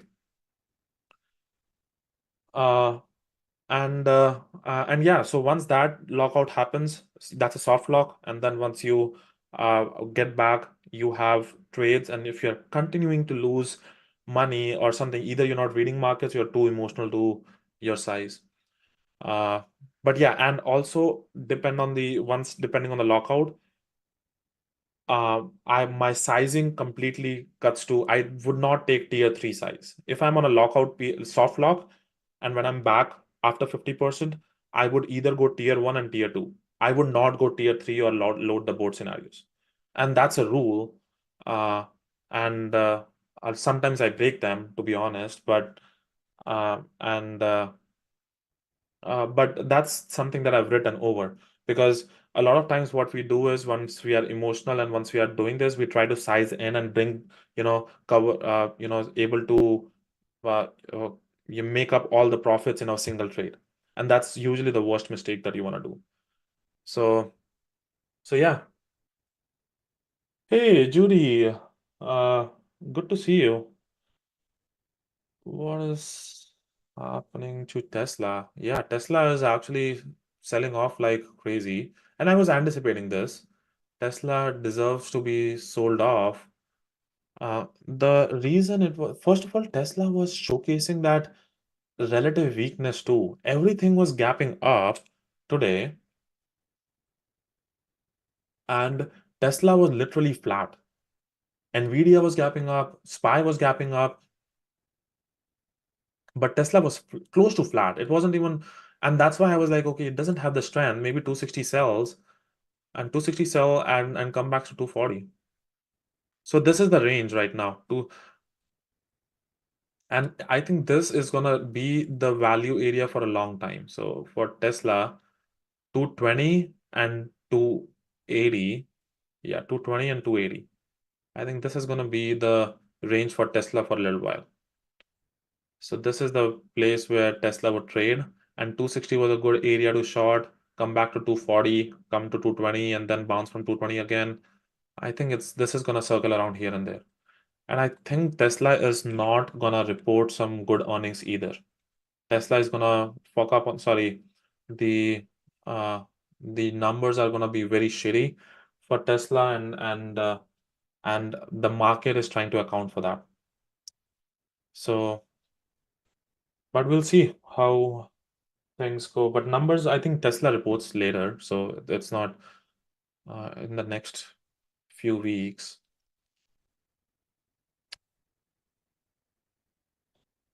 So Apple is continues to sell off.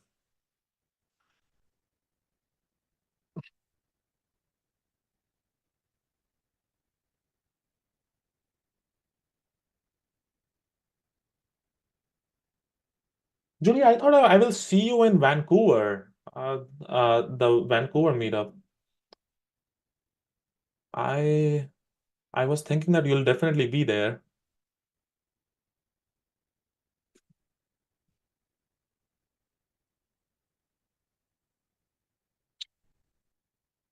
Vasco Hipars, does the firm fund traders, and how this is a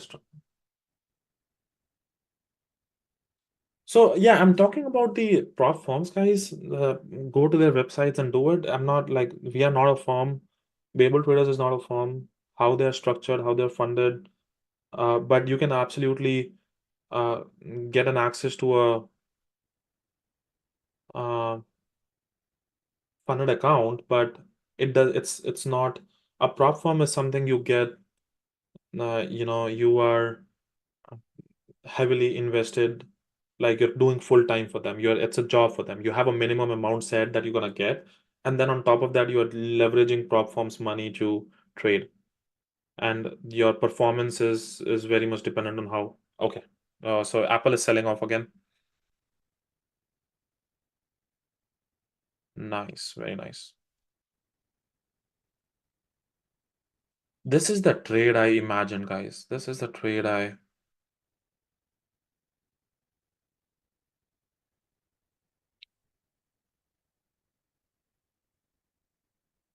Boom. Okay, 203 sold.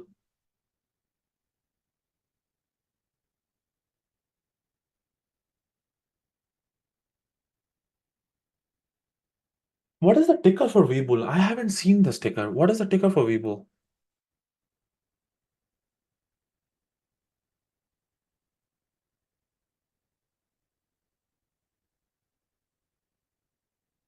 PULL?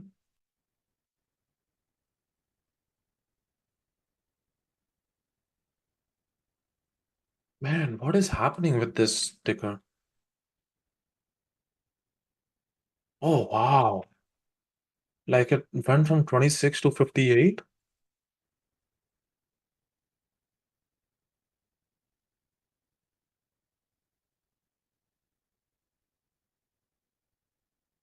What is wrong with this ticker?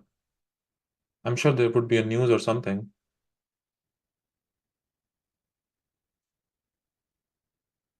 Wow. It's up 342%, people.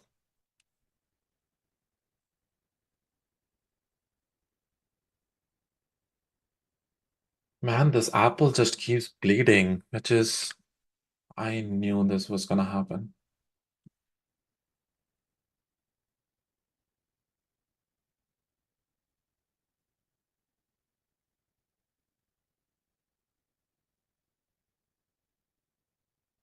Ah, okay.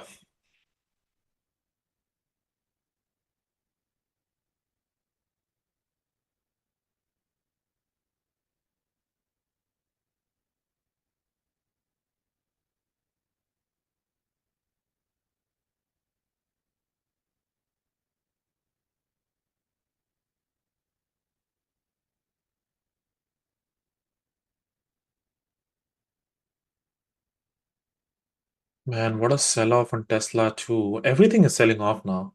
The SPY is selling off too, and I imagine this day to be a sell-off day. I'll be I'll be out from Wednesday, guys.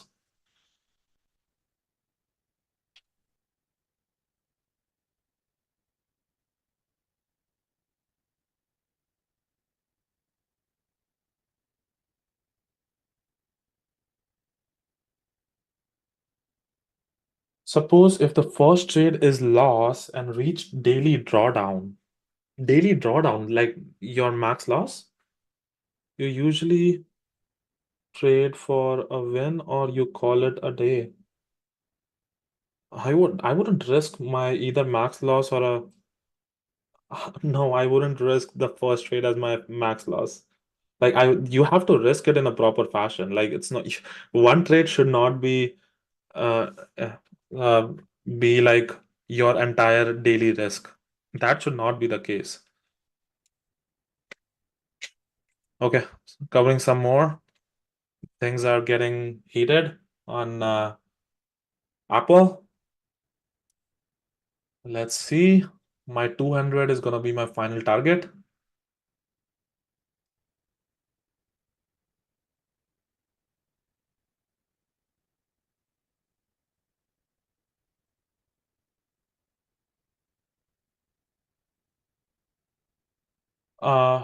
Team to predicting if it's a down day or how do you? No, I do not have a systematic approach of predicting it's a down day. It's just the understanding of um, the context overall, the market context, the understanding of where the stock is at that point of time, where can I capitalize on them, understanding of which are in the relative strength and which are in relative weaknesses, and then your playbook, and then you're executing on the trades. Like then you're trying on breakouts, adding back to the position, where is the area of adding, and that's why I have a systematic approach to that, but not like if Apple could have easily rallied today, and my approach would have been I wouldn't be shorting at that point of time, but I need to see a weakness to be able to short it. So, and if I see that weakness, I'm gonna start to maximize on my profits by either adding to the position or holding for a much bigger move. So Apple to 202, things are getting weak.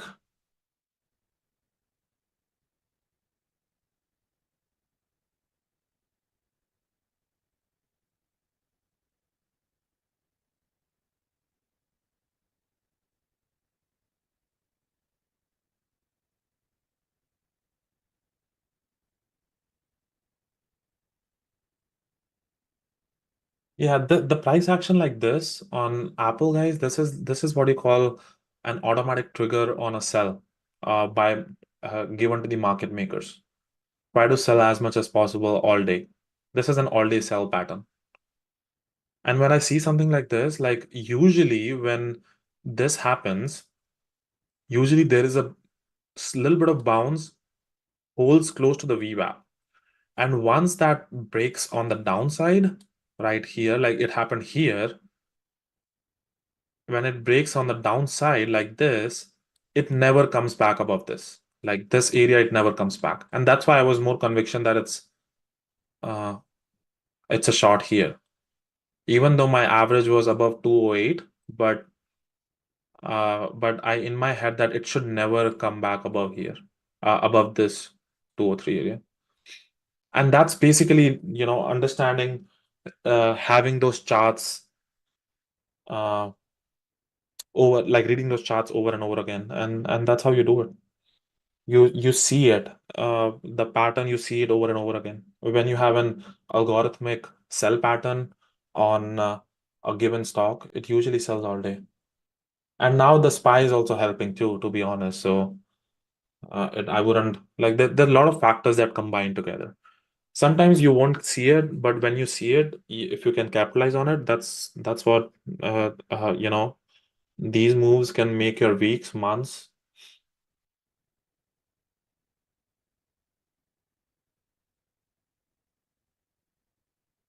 Nice, Stephen. Awesome, M Games. Very nice.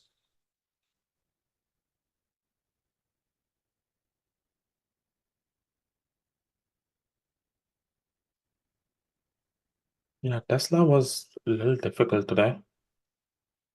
Yeah, this move, I wasn't anticipating that this quick of a move will come in. Like this sell-off is good. This bounce is not good. This bounce was too, like very much strength. And then usually this bounce, yeah, very nice. Nvidia is selling off too. Yeah, Nvidia sold off too. Nvidia's bounce is justified. Like this sell-off, it bounces to here, up close to the VWAP, holds here, and then tries to scale in. That tries to bounce, bounce, bounce. Never steps up above this, and then this is the place to short. To be honest, this area.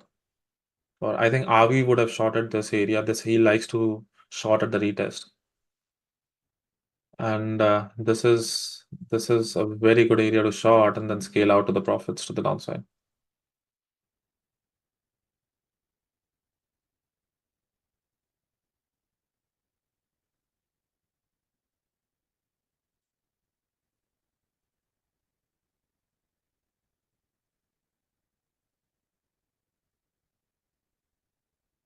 Ekam Verma, no.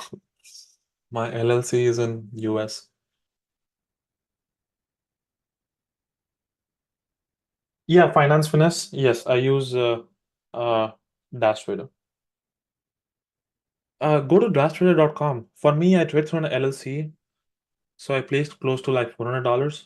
But if you're a non-professional trader, you pay like $150 a month.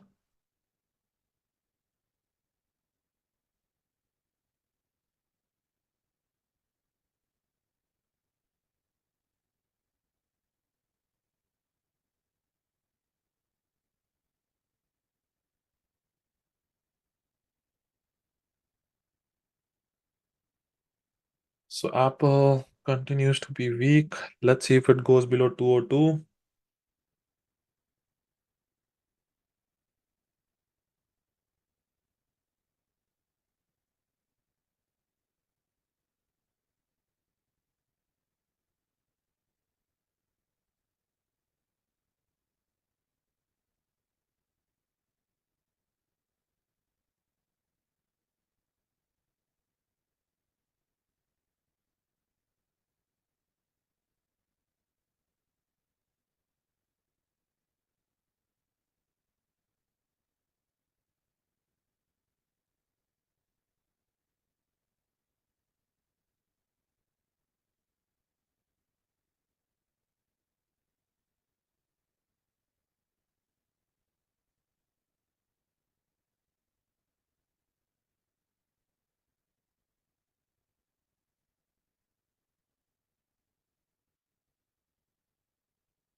Oh, 202 came. Very nice.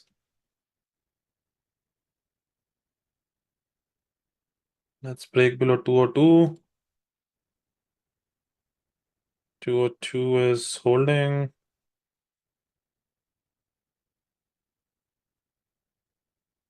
Yeah, it bounced to 202, but let's see if it holds it. Let's see, it breaks below 202 again. I want to see the break below 202. Break below 202. Yes, nice. Boom. Okay. Sold some 202s. Yeah, thank you, Judy. Looks like the SPY is falling for you.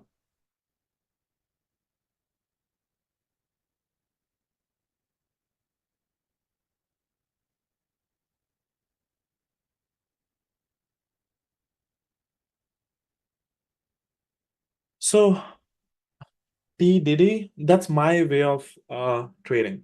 I like to, you know, keep bringing a register. That's a part of my strategy. Like imagine thinking about, you don't know where the stock is gonna go, and I am saying 200 as my target, but can I hold it until 200? I don't, you don't know what news tweaks in from right at this moment. Even at 202, you won't know if the stock one tweet can actually pull, make back all the gains and back to you break even. So it's always a good to take partials and keep ringing your register to keep be on the way. I know it's weak, but it's usually at some important levels. For example, 203, 204. Usually whole number numbers are good areas for me to partial, but I also look at what are the daily levels, what are the 30-minute levels. But currently, I don't have any on my chart, uh, and the only fun level that I have is 200. So I'll keep taking partials, and my partials are usually 5 or 10%. And the more and more it's going again in my favor, I'll keep doing that, because I like to, I like to keep my register ringing, and I don't know when the turn is going to happen. One news can change a lot of things, so you have to, even though you're capturing some bigger moves, you can always get back in and add more to the position, like I did here above, and that helps me. And this is one of the tricks that you can use to trade around the core.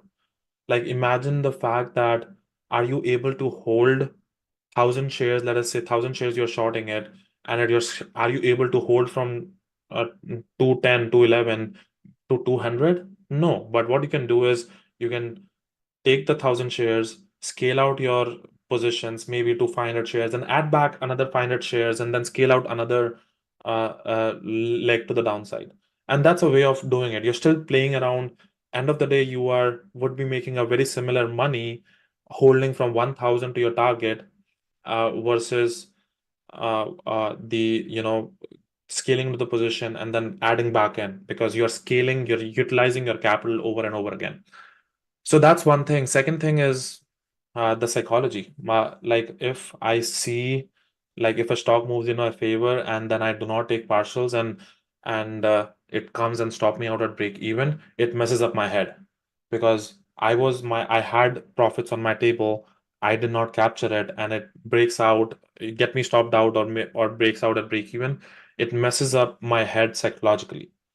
Even though it's a small partial, it's a way of me handling my psychology that I did capture a little bit of profit, and was waiting for the bigger move to the downside. And it is perfectly fine to get stopped out after taking some profits. But if I don't, then I'm wasting my time, and I'm wasting my psychology as well. So that's, it's you, or you want to understand what kind of a trader are you. Some people like to just sit and hold. I like to take partials, get back in, take partials, get back in. I like to play around the core and actively trade and keep ringing my register. So it's always dependent on what kind of a trader are you.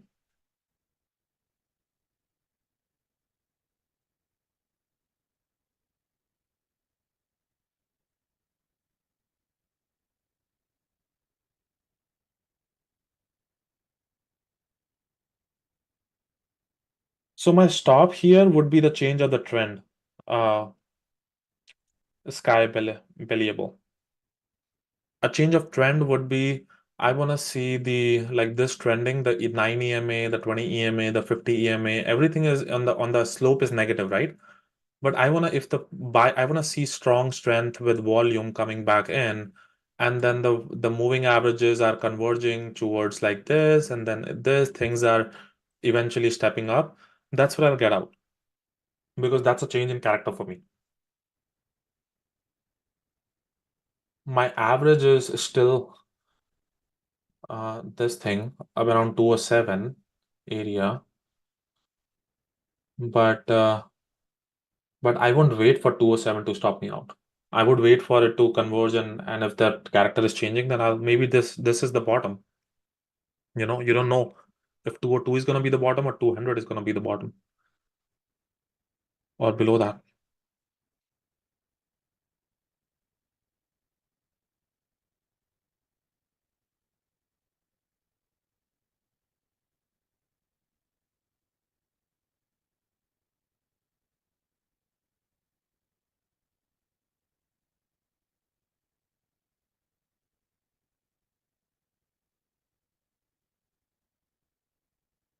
Yeah,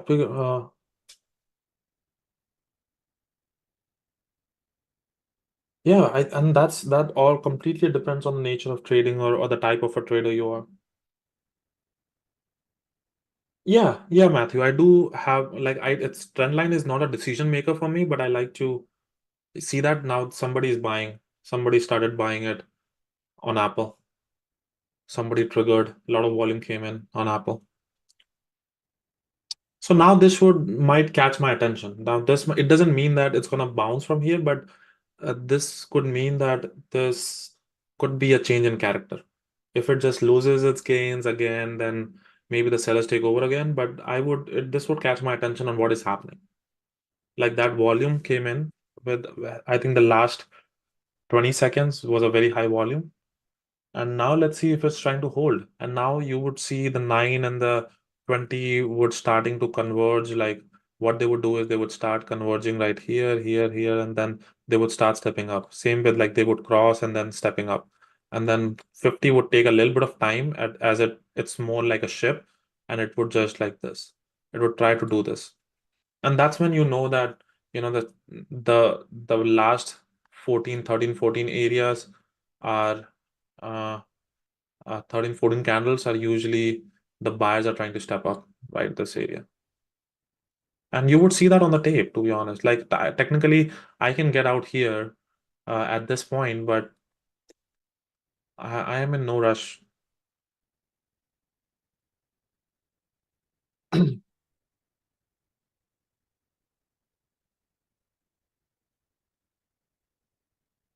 Yeah, you can do that. I think depending on your playbook, I think that's a good way to do it.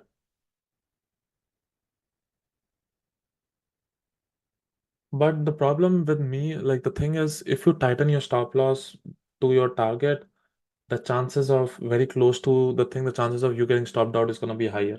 So I think it's how things work or the nature work. Yes, JSP, I do use support and resistance levels.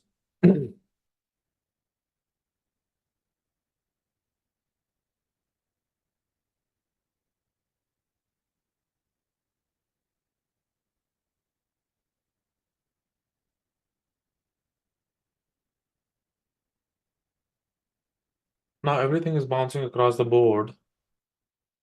Yeah, this is what, the first candle that came in catches the attention. Now, a lot of people who are trying to scalp around, they would go long here, 202.50. The volume was a confirmation. Now things are stepping up. But I want to see what it happens, like close to like here. Maybe it could bounce to 204 at this area, and then see what happens there. If it comes back and starts buying at this area, now the moving averages are converging. If and bounce and tries to hold this area, then I might get out around this area.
Okay.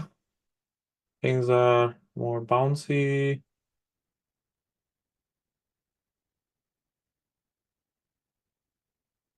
Now moving averages are converging. Now you want to see maybe fail the 202. Yes, 203 rejected. And I think has a very good, the SPY has a good chance of PDC. So if this 535 bounce doesn't make sense. So I think PDC is a good area where the SPY should bounce from. So it still has weakness. And I think we might see if the SPY is going to 534 area, then we might see 200 on Apple. So I'm going to be patient with this.